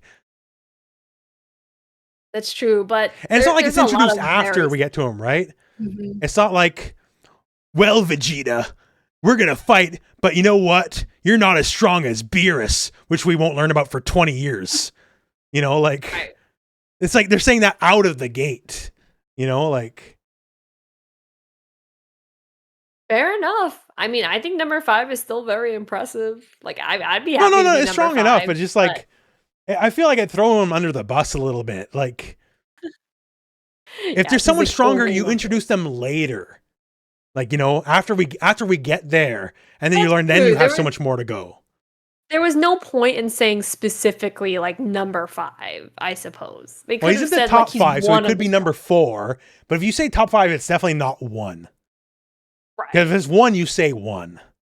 And if it's 2, you say 2. You know? Right. So I wonder how they do a ranking anyways. Anyways, it's fine. No, it's dumb. Like, fuck, what was that show that actually had a ranking? I'll blank. I'll just get distracted. But yeah, anyways, so it's in the real world, which immediately raises a whole bunch of problems of how they're NPCs and maybe they're Nen PCs or whatever. Like, I don't Mhm. know. But it immediately raised a big question to me, right? It's like, Mhm. but it does auto explain, hey, if you die in the game, you die for real because there is no You game. just die. You just Right. die. You Yeah. just die. That is And they fair. explain like the computers, they're like teleporter devices. You're not going in the game, you're being teleported to Mhm. the actual island. Yes. Right. So there's no like software or anything in there that's loading up a game. It's just literally teleporting you to this island that's kind of sectioned off. And also would infer then high level Nen means you have instant transmission. Because you can just go boop, I'm anywhere in the world. And I did not think of it in Dragon Ball terms, but yeah, Well, you're right. if teleportation exists and it's a real world thing, right? And someone made that on like a mass level that can like I can put it on a farm and make PCs that do this. They can surely just do it Yeah. at will on their own, right? It's interesting because, like, in the game, one of the episodes, I forget, they specifically talk about, like, oh, this is like a magic card, right? And, this is like, there's this delineation between like Nen and magic. And I'm like, Nen is basically magic, Nen's guys. Like, magic, you yeah. can literally conjure shit into air. Like, that is magic, right? Yeah. So I don't get why they delineate so hard between these two things, but Because they're anyways, like doing it's the game rules specifically. yes, yes. And But I'm yeah, so like, that's the other thing too. All the theoretically. game stuff, this is the real world. So all this works anywhere else in the world. So I Yeah. can take my book of cards and then like magic missile your ass at York New City. Yeah. If you could figure out how to take the cards out of the confines of the Which island. that's what the Phantom Troop wants to do, right? So Yes, that is what they're trying to do. So they're playing a whole different other game. Meanwhile, Gon and Killua are just trying to have a good time out here. oh, and they do go Um, real quick here.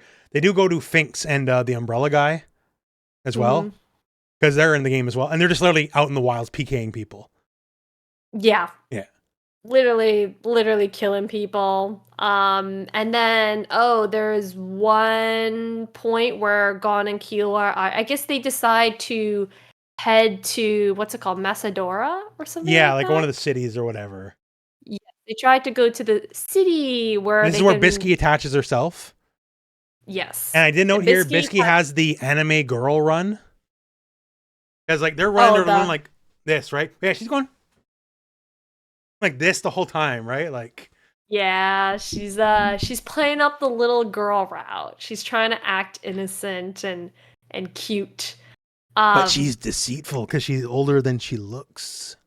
She is. Did you think that she was as old as she was? I Like, did knew you have she any had two idea? forms. I didn't Right. necessarily equate that to age necessarily.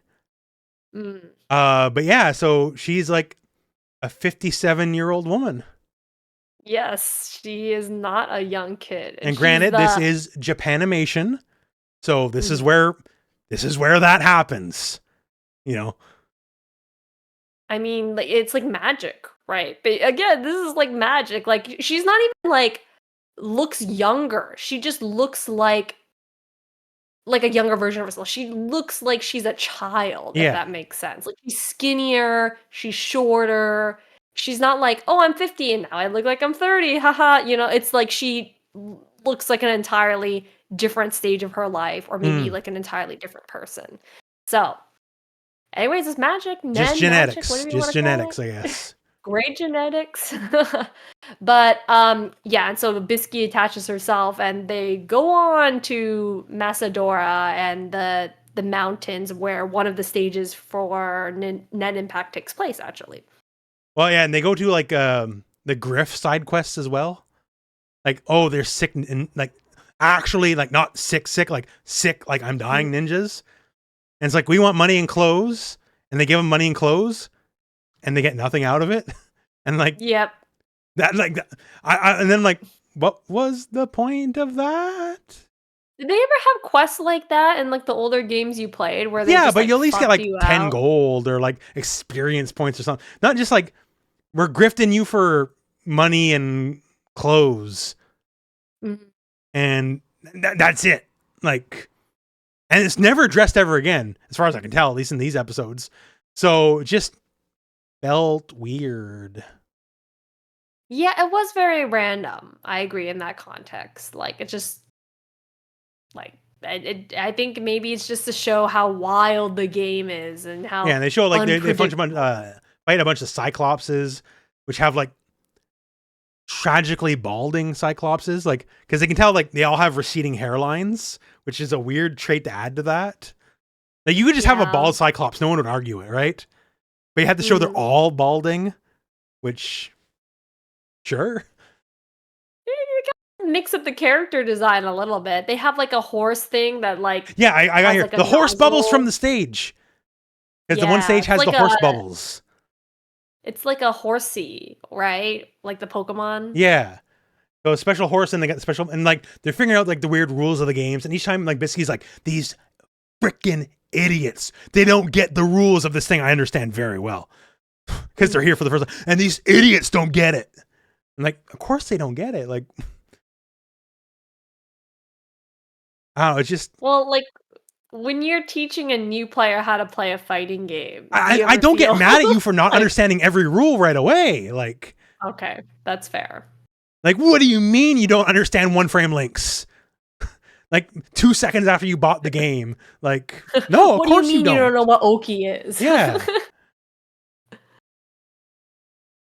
Like it just and Interesting. she's like, but she's not even telling them they're wrong, right? She's just silently judging them. She is. So it's very like for her own edification that she can feel better than them. Yeah, she's very much like these guys are like like what you said earlier, like these guys are diamonds in the rough, and like I could be the one. Well, she's not there yet. She to just thinks they're friggin' mold idiots them. right now. She gets there. But yeah, so they and they because this brings up every time. This comes up every time because she yells at them to use Gyo. It's like you're not using Gyo. And Gyo, so far for me, only exists in the show so people can remember it exists. Because like it's never a thing till you remember it's a thing, and it's like then it's something you would have saw like immediately. Yeah, I think in my mouth. Anyways, but like it's always a thing they forget to turn on, and like it should always like toggle always on. You know, like Yeah, you think Wing would have mentioned that to them, but I guess because they had other they're things to finding worry like an about. armor monster or whatever, and they use Gyo and they can see like a Mhm. tether, and they find like a little monster controlling that, and they look at and it just dies from them looking at it, and like they don't, and like I felt kind of sad, like you just die if someone looks at you. That's not great. But yeah, it's like, oh, by the way, I'm like in my well, they say specifically later she's 57, but like, oh, I learned Nen like 40 years ago. Oh, we go to Yes, episode yes. 63 from here, a hard master. So Yes. the person who taught them Nen in the battle tower arc is Bisky's Wing. student. Mm-hmm. So it's like, oh, your master is my student. So like I'm basically your double master. Your grandmaster, Yeah. right? Yeah, it's cute. Just like one thing I thought was funny was that like in the flashback where they showed Wing as a little kid, he was still wearing a Still wearing a button-up suit and shirt, even glasses and back tie then. and all that. Yeah, I Yeah. was like, okay, this He's just like a small little old child. man version of himself. Yeah, so that was cute. Anyways, that's all I want to say. But yeah, from there, she immediately like starts card shaming them because she goes into like rarities and stuff, right? And it's like, this is rarity D, and this would kill you because you guys are stupid and weak. For me, D's nothing. It's like, but you guys are so bad at this, you couldn't even handle that. Like, just like like she's not even offering anything yet, right? She's just dumping on them. Do they give a reason as to like why she's trying to tag along with them in the first place? The only reason she said was like, I'm just here to fuck with you. Like, if there's a grand, like, obviously by the end of this episode specifically, like, she's like the teacher, but like, there's no grander things. Like, I just showed up to mess with you. That was like her introduction. Okay.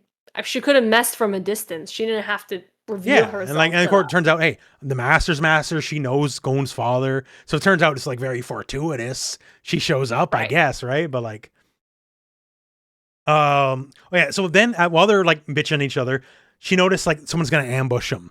It's like, hey, play it cool, right? And they like set up a thing where like, they purposely separate to draw off this ambush dude. And ambush dude Yeah. has like scissor powers. And he cuts off a lock of Bisky's hair. And he's like, if I eat your hair, I know everything about you. And I'm like, wait a second. I watched My Hero Academia. So this is how you you're transfer right, all for one, right? Or is it one for all? It's been one of the two. I can't remember. It's been a while. All for one. I think One for All is the villains. Yeah, quirk? one's one, Question one's the mark? other. But yeah. Yeah. My Hero Academia was great till All Might fought All for One. And then I consider that the end of the show. Because Fair enough. All Might's the best character in the show by a mile. That's the end of his arc, basically. Mm-hmm. And like I've said this many times, Superman's my favorite character. He's Superman, and he's a pretty good Superman. He's a good character. I like All Might a lot. But once he was effectively out, and like the fight was amazing, it was super well done. It was a very emotional arc. But as soon as that was done, I'm like, so this is it, right? And I got confirmation. That's basically it for him. Like, okay, I'm done. I got everything I wanted out of the show. So I've heard that in later seasons, like I remember when I watched like the first few episodes, I just remember thinking like Deku was a very not compelling protagonist for me. But I have heard later on, like in later seasons, that he grows more of a backbone. Yeah, he becomes more of a character, I guess. But like, he's yeah. not the attract. Like All Might was the whole reason I watched the show. That and Froppy. I think Froppy is pretty cool. She's the frog hero. You don't like what's his name, Todoroki? Todoroki's Icy alright. hot. Okay. Bakugo. I fucking hate Bakugo so much. Yeah, he's just an asshole. He is but no redeeming qualities. Right. And like one of the episodes is like All Might's training him, and he's like clowning on him, and he like beats the shit out of Bakugo. I love that episode. Yeah, he's just like, if he was on Twitter in real life, he'd just constantly be getting fucking dunked on. Yeah, like, he's a bum. He's a bum. yeah. And like I'm sure he has an arc later in the show and the comic, blah, blah, blah, and he does something like it makes you reevaluate I don't care. Like I watched till All Might did the thing. I'm done. That's the show done to me. Fair Good enough. show. I never really got into My Hero Academia. It's all right. It was just never that particularly interesting to me, but I know it was huge. So, but They do anyways, they do have Godzilla.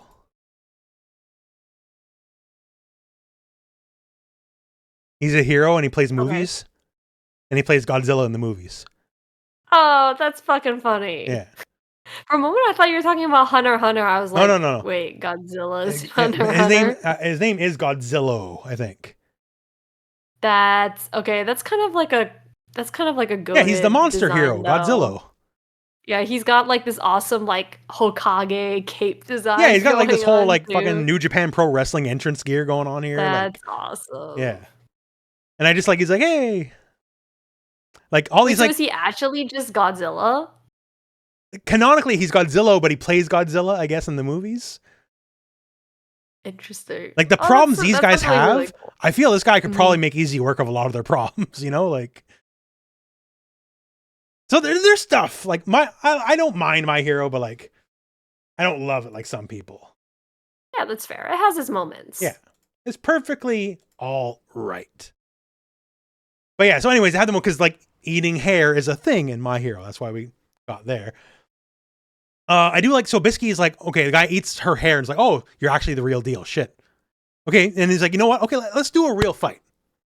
And Bisky busts out the Akira Yuki. Like she hits him with the friggin' stun palm and she's like, boom, boom, boom, Baji Kwan, big hit, right? That's straight up Akira. So I'm like, let's go. Like, because she has some of those moves in the game too, right? And it was interesting because the sword guy, he was like, all right, I'm going to put, or it's not sword guy, scissor guy. Yeah. He's like, I'm going to put the scissors down and I'm going to face her like in a one-on-one duel. And I was like, I mean, that's kind of like an advantage. Like, I'd keep those, I'd keep no, but I think it was know. like kind of like he has a level of respect for her. It's like, okay, let's do this proper. And then just clowns on him. And then he knows clowns on him in when like the worst way, because immediately like, now you're our weird training pet, and if you don't do exactly what I say for 2 weeks, you're gonna die.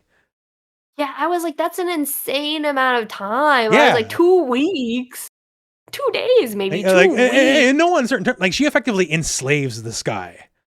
Yes, Like, she's it's a rough like, way to put it, but like that's what happens.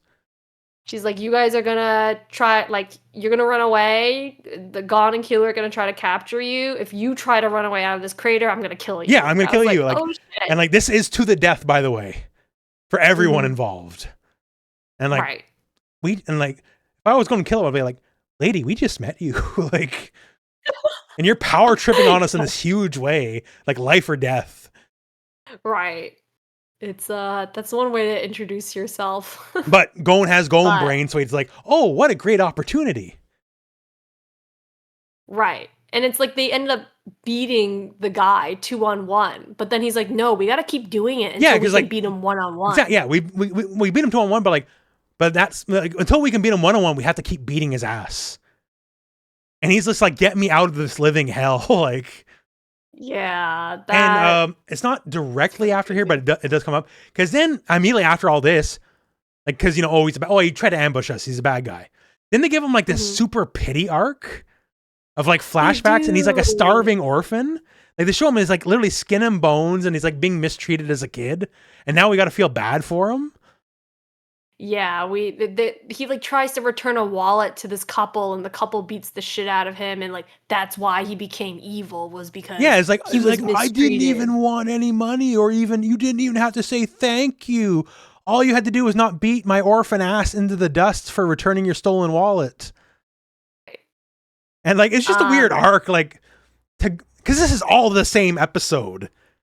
This isn't like a Vegeta redemption arc later down the road, right? We went from I'm going to assassinate you and stab you in the back to please feel bad for my orphanage. Like, Right, and there's no need to do that. This is like some character we're never gonna see again. Like, there's no need to give him any sort of backstory. Like, you could just, but I think like they were just trying to speak to the point where like Gon can change people for the better, oh, we just lost you including for this 1 guy that's second here. murdered. Let's speak to the point.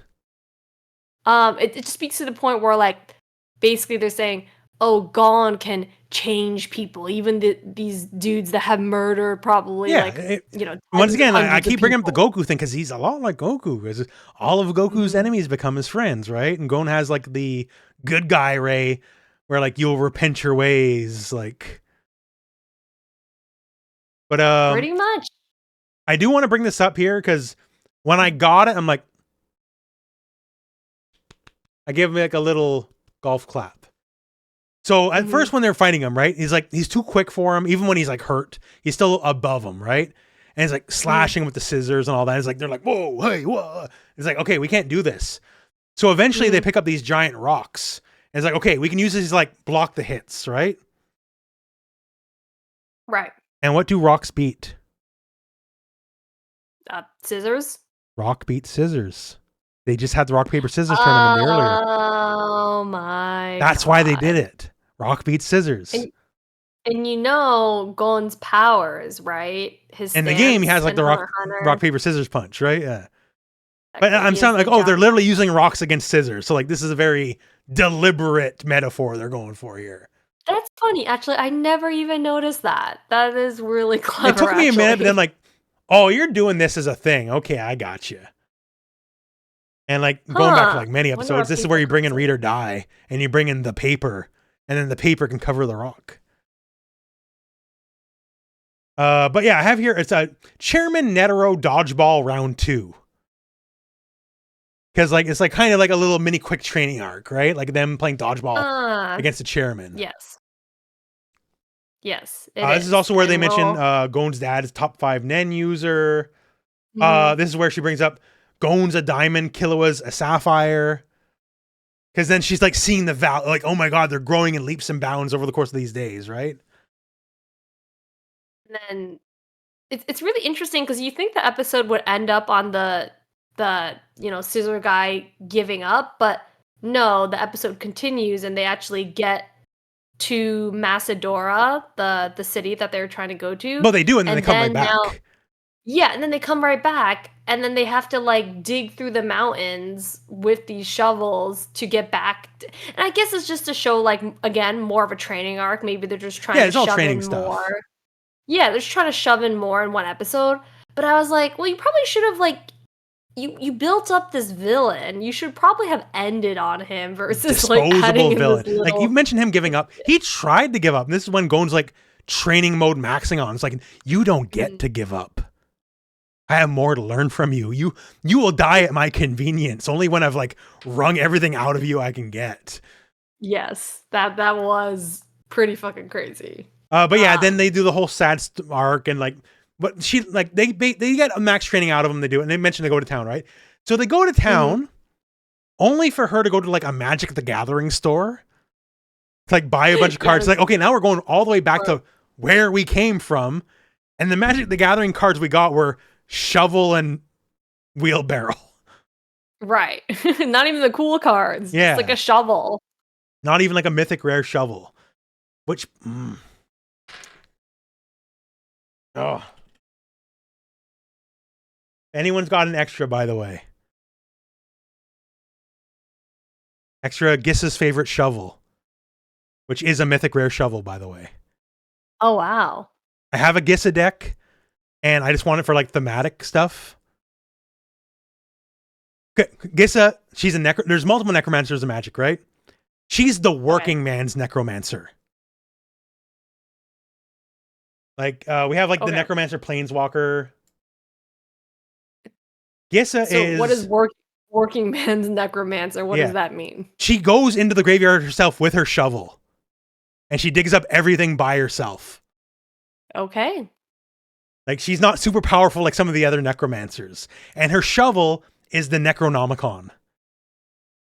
Oh, Yeah. interesting. So like we have like there's a bunch of necromancers and like evil magicians and all that, but she's like Right. the blue collar necromancer. I see. She's got a cool little veil going on Yeah, too. I I love her. like Like that. I use this is specifically one of my things, the Hellraiser, because she's just kind of like, hey, like there's like Oh, weird she's a little cosmic horrors, and giveaway. she's like, I'm just a person. Like I'm a little weird. I'm a necromancer. Hey, what's up? Huh.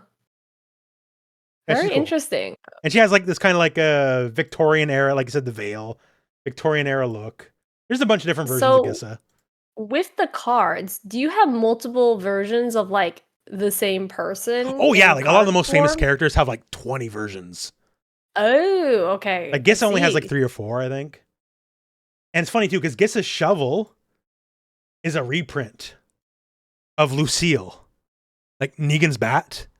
That's Because Negan's bat was like a special Walking Dead only thing. right, But right. so to make it legal for regular Magic, they reprinted it with a different name. Oh, that's funny. Like they do that with a lot of cards. Like E Hey, do Honda, do Sumo the Champion, right? okay. Mhm. But because he's E Honda, he can't be in like a lot of Magic official formats. Mhm. So they And a reprinted a nice new guy little who's like a fantasy guy who does exactly what Honda does. So he can be legal. ah, okay, I see. That's interesting. But now they So the figured out a way reason around why it. so, So for like, all why these can't they guests, just make oh sorry, go ahead. oh, sorry, go ahead. Uh, Oh, I was just gonna ask, why can't they just make E Honda legal by himself? that's what Is they do because now. like Because okay. before, when like the guest stuff was like newer, they were like they weren't sure how to do it because it only happened every now and then. Mhm. And now like Spider-Man is legal in every format. Okay. And like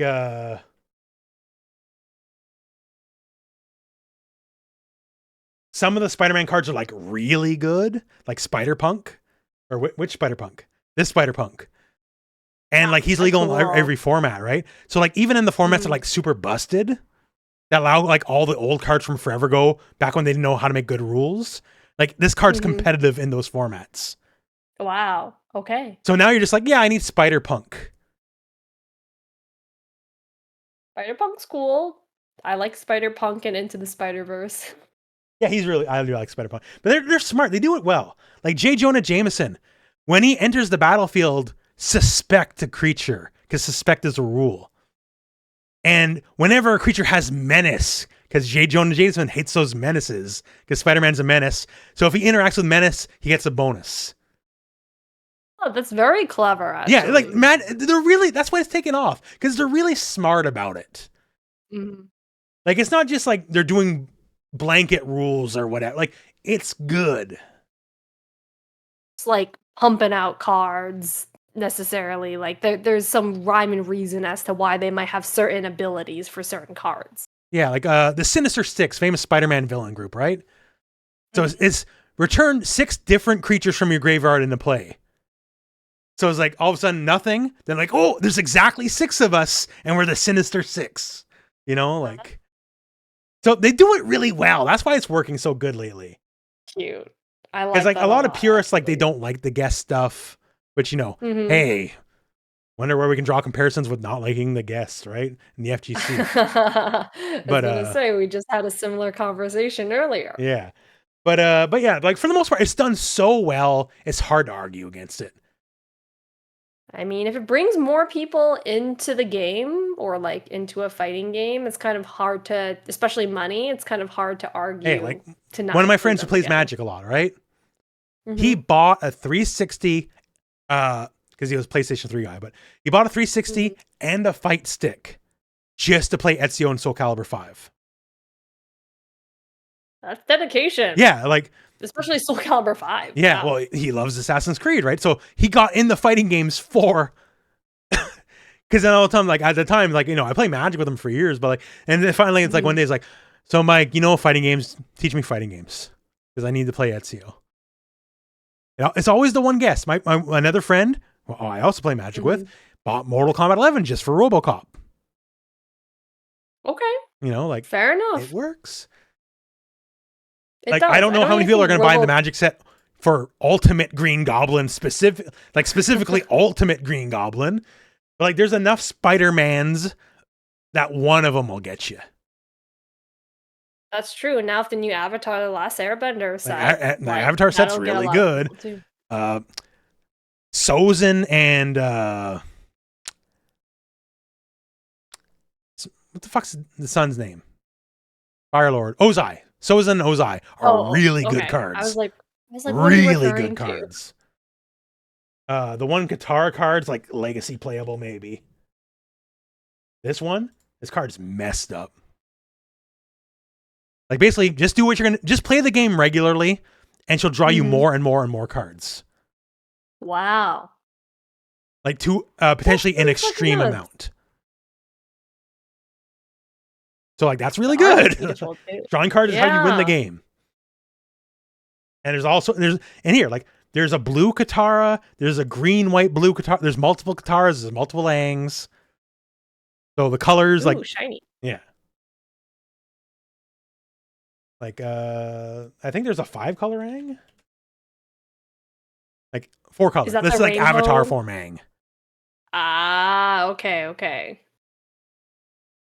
They got like the special Avatar art. Aang. There you go. Because like you could buy the regular card like a loser. Like you can have it. But don't you want the cool looking one that costs $500 more? What? No, probably not $500, but probably at least $50 more. Okay. I was gonna say 500 is very rare Magic. I mean, I know some cards are definitely worth that much, but that is a ridiculous amount of money. Like when I opened my Magic sets, I got this Terra. This is one of my EDH commander decks. I got this Terra, but I wanted the original Final Fantasy VI art Terra because it flips to like the cool Esper art. Yeah, and that one was $50 more. I already had the card. The card plays the same no matter what. I had the card, but I wanted this version of the card. So that's how they get you.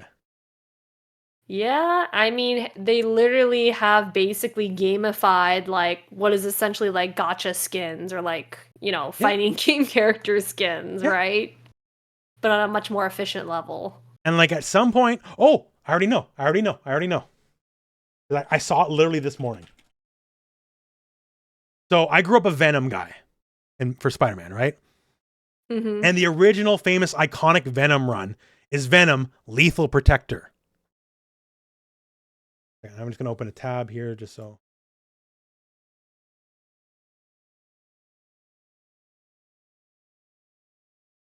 So this is the original thing. It's hard to tell, but it had like a holographic. Like you can it's a lenticular, like you move the comic around, like have like, ooh, pretty, right? Yeah. So there's Eddie Brock, who can flip in the Venom Lethal Protector. This is not it. This is it. Oh, man. So he starts as Eddie, and you can pay another cost, and you literally turn the card over, and on the other side, he's Venom Lethal Protector. That's really clever, actually. Wow. This is Venom Lethal Protector. This is the magic card. Like I showed you, this is the art, right? Right. There's an alternate, rarer, more expensive Eddie. This is the actual magic card with all the rules on it. What? Really? That's the actual cover of the famous, like, defining run. Wow. So he starts as this Eddie. They got the rights to do that. And then he flips into the cover for Lethal. So if I don't pull it and it's like $100, I'm probably spending $100 fucking bucks because I'm a fucking sucker. Because they only need to get you on a few things, right? And they're so much smarter about it now than they used to be. And that's what makes Magic scary these days. Thing is like it takes, I don't know how many hundreds of hours to make a new costume for a fighting game character or like your gacha waifu or whatever. Yeah. I'm sure it takes some effort and time to model all that. But these, you underpay a guy, but it's like, hey, well, you want to work for Magic, don't you? Don't you want to put that on your resume? And all you have to do is print it out. Yeah. And voila, easy to reproduce. So cheap to reproduce. Like I know we're going here, but just like all these Spider-Mans here, they're all the same Spider-Man. It's like the same actual art or the same rules. But it's like, here's regular Spider-Man. Here's Future Foundation Spider-Man. Here's Armor Spider-Man. I don't know which Spider-Man this one is. Another Peter Parker variant. Venom Spider-Man. Bombastic Bagman. Because he can't pretend he's Spider-Man, but he's working for Fantastic Four. So he put a bag over his head. That's kind of funny. But they're all the same. They are the same card. But if you have that collector mindset, here's like a bunch of different Spider-Mans is for you to get. So Magic is like the most deadly it's ever been. That's crazy. Hey, but at least if you get Magic cards, like it's going to be something that probably will be played in the future and people will continue to play. It's not like 30 you're jumping years, on like still going strong, and the strongest it's ever been. Labu trend, that's gonna be dead by next year. But do you have the gold Labubu? No, I do not have the 15 karat gold Labubu. Wait, there's a 15 karat gold Labubu? Oh yeah. Oh my god. Dude, Labubus are ugly. I'ma say it. Maybe some of y'all won't like that, but sorry, my mistake. Are ugly as hell. It's 24 karat gold. 24. That 24 karat gold is so soft. Okay, this woman's actually trolling. Just so you know. Okay. But like she got so many people so mad. And she has like a very and this is my Labubu. Like just talking like very precious accent. I see. She probably just spray painted it gold or something. Yeah, she just probably just bought some bronzer from Home Depot and just spray painted the fucking thing. But my good 24 carats Labubu. Yeah. And to me, this is just Beanie Babies round 2. Oh, and the golden Labubu has since become a thing in and of itself. Yeah, but the Labubu is worse because the Labubus are ugly. Beanie Babies. I don't see the appeal, especially because most of them look the same. Yeah, well, they're like shittier Funko Pops, basically. Oh God, well, I don't know. Funko Pops is kind of the lowest of the low. I don't know. But at least they look different. That's fair.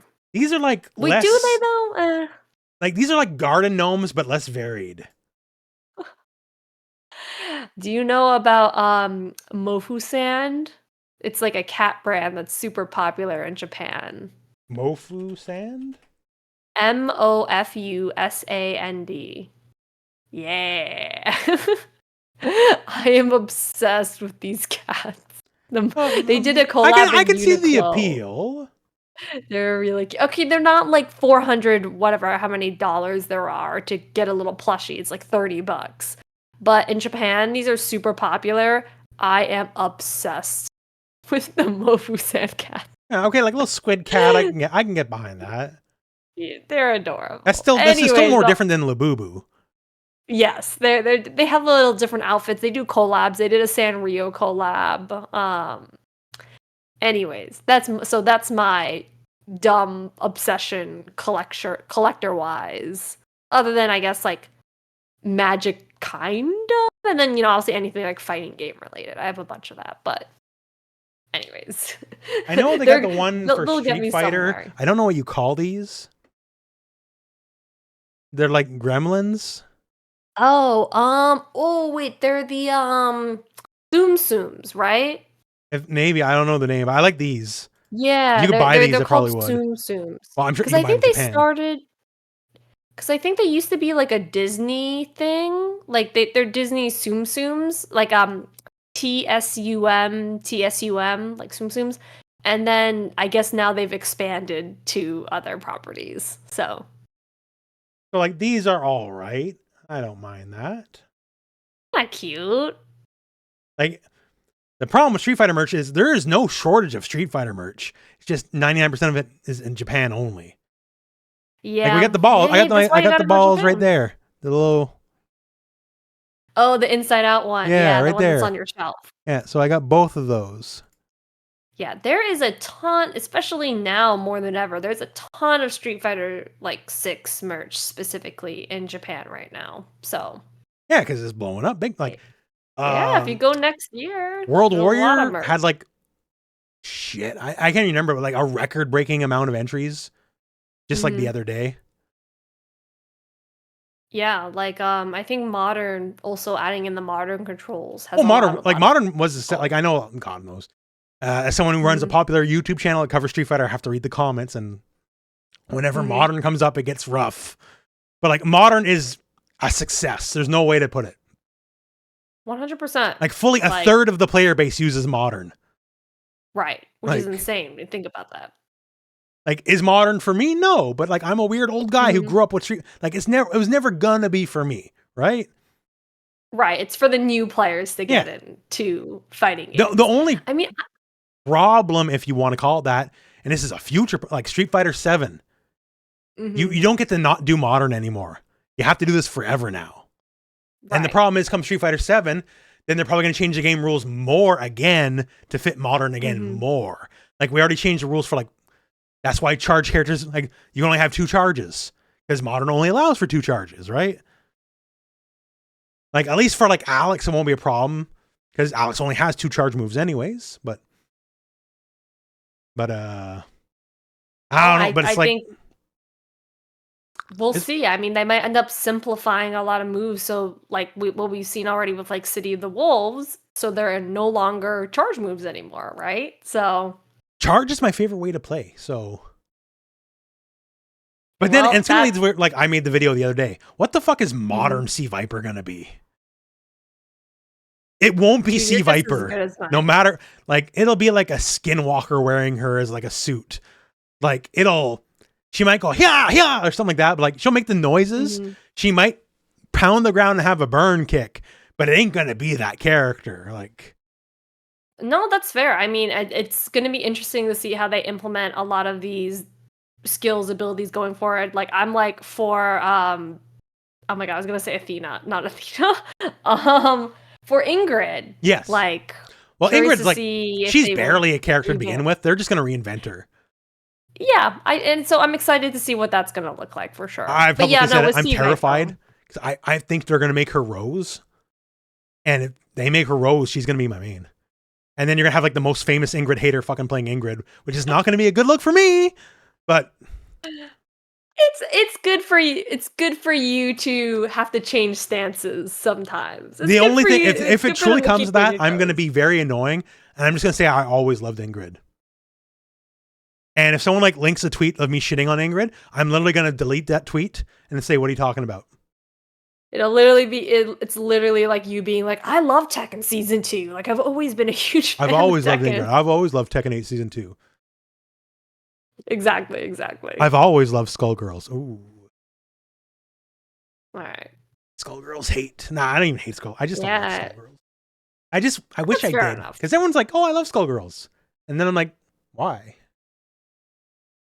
The aesthetic is super charming. The aesthetic's great. I love the aesthetic. The world, the characters, everything's great except for playing the game. Mm-hmm. That's the worst part of the game. Hey, that's fair. Not every game is for everybody, right? So that's why there's so many games nowadays. So like, if you don't like one fighting game, try another one. I know, but like, I come from the era where like, it was. Like, everyone played Chrono Trigger. Everyone played Mortal Kombat 2. Like, there was a shared experience. Every game was for everybody. You know? I mean, that is very true when you think about it. Like even something like that blows up, that's like really popular. Like what's a game that's really, like Baldur's Gate 3, like we were just talking about. Even that, like there's only like a very specific subset of people like within the gaming community that are like playing Baldur's Gate 3, even though it was super popular, right? Yeah, so it's like just 10 million copies. But like, yeah, so but gaming's so much bigger now. That's the thing, right? It is. It's like, it's because there's so much more of everything. There's more games, there's more music, there's more movies. Like you lose that experience of like the monoculture. Like there was less, so everyone appreciated it more. That's fair, and there's more stuff to keep people distracted, right? Like, because now it's like, well, I play fighting games. Okay, like, well, I play Smash, I play Tekken. Like, it's like for me, it's like you played everything because you played everything. Like, there was no dedicated Tekken players when I was playing. Like, if you played Tekken, you played Virtua Fighter, you played Soul Calibur, you played Street Fighter. We all played everything, and now people just kind of silo off into their own things. Yeah, you know, that's part of the reason I think why I could never stick to getting good in like one particular game. It's just there's so many games. I mean, even back then, there's so many games to play, and now, so more than ever, there's so many games that you can play. I have a lot of unplayed Steam games, not unfinished. Like, I bought them, and I've never booted them up because of the dumb fucking Steam sales. And it's like, exactly. It's $20 now. I gotta get it now. That was 5 years ago, and I've never booted it up once. You know, like and between YouTube stuff and like, you know, doing research for videos and like the other hobbies, having a social life, like good fucking luck getting me to dedicate out tens of hundreds of hours into. Oh, we just lost you for a second. Said, good luck getting me to dedicate. Oh, like tens of hundreds of hours into a single fighting game. It's just unless it's something I absolutely obsess with. See, like I do, but then again, this is literally my job, so. But I mean, don't get me wrong. Like I'm in a 1% of 1% of 1% kind of deal. Right. I have stuff that I love playing, but I'm just not like, it's hard for me to love a game so much as to like I will dedicate the time to really getting competitively good. Well, that's why when I play for me, I don't play on the Rooflemonger accounts. I have a special side account, right? Because I want to play in like it's not content. I just want to play the game, you know? Right. So it's a weird spot to be. Anyways, we've rambled enough. So yes, that's the end of the episode. They went back. They bought shovel cards, went back, shoveled their way back to the city. And the city is the big, bright, colorful city, which is also a stage in the game. Macedora, yeah. And so I'm sure when we get to Macedora, that'll have its own challenges, its own arcs, its own trials and travails. It's weird because once again now, when they hit that, like when we did that, the other episode, whatever it was, like when like, wait a second, Greed Island's a real place. I was like, oh, I could still be wrong, or maybe it was a map or whatever, right? But now we know it's actually real. It is a little weird, but I'm sure they'll go into it in some way, somehow. How do you mean by it's weird? Well, it's just like they go and gamify it. Then like the guy who's the bomber. Like, yes, you die in the game, you die for real, but like you could logic away. It's still somewhat different. Versus now that we know it's the real world, oh, you're just a murderer. Yeah. I mean, but they knew that when you die in the game, you die in real life. I know, but like, so there's still a layer of separation there a little bit. I see. Like, oh, it's a game. I'm just PKing. Or Yeah, whatever. like, yeah, well, you die, like, oh, whatever, but it's rules of the game. You know, we play the game Mhm. for keeps. But then it's Right. like, no, you're just killing people. I And then, like, guess we'll learn more about his how is this motivations island later. undiscovered by the rest of this civilized world? I guess maybe we'll find out more about that as well. I just hope it's not like a weird Many dumb Attack unanswered on Titan situation. Where like the island, because like, oh, I forced everyone to genetically memory forget the island and the rest of the world or some dumb shit. I can tell you that's not it. Okay, That's good. not It was, that was a good reveal for the time, but it was also stupid as hell. So, God, I wish Attack on Titan ended better. I have not. I only saw the first season, so It was a 10 out of 10 show up until like the last 15 chapters. Well, I said show and chapter, but you know what I mean? Like the story. Right. Mm-hmm. I remember reading that the week it came out. Like the manga. Like the week it came out. I read the first chapter and I was on there from then till the end. And I was so invested for like 10 years, a decade of my life. For them to have like just as bad, if not a worse ending than Game of Thrones. That is that's quite the claim. And once again, I've heard the anime patched the ending a little bit to make it a little less stupid, but I don't know. So we'll leave on that. 10 years on the journey. Hunter All Hunter, right. no matter how it ends, it has to end better than fucking Attack on Titan. That's putting my stocks in this now. It is better than that so far. The ending of the anime is better than that. I can guarantee. It's hard to do worse. It's hard to do worse, is what I'll say. It's like, that's an accomplishment. Aaron, why did you do it? I forgot. So I literally justify why you did this thing that set the whole arc in there. And it's like, I don't remember. So like literally you don't get justification why anything happened. Okay. Maybe the mangaka needed to end the manga real quick or something. I don't know. It ended super abruptly. Went on for a decade, so made him a multi-millionaire, and it's like, then it's like gonna be like, peace out. I don't know. And to be fair, that happens all the time. Walking Dead ends the same way. The comic Walking Dead.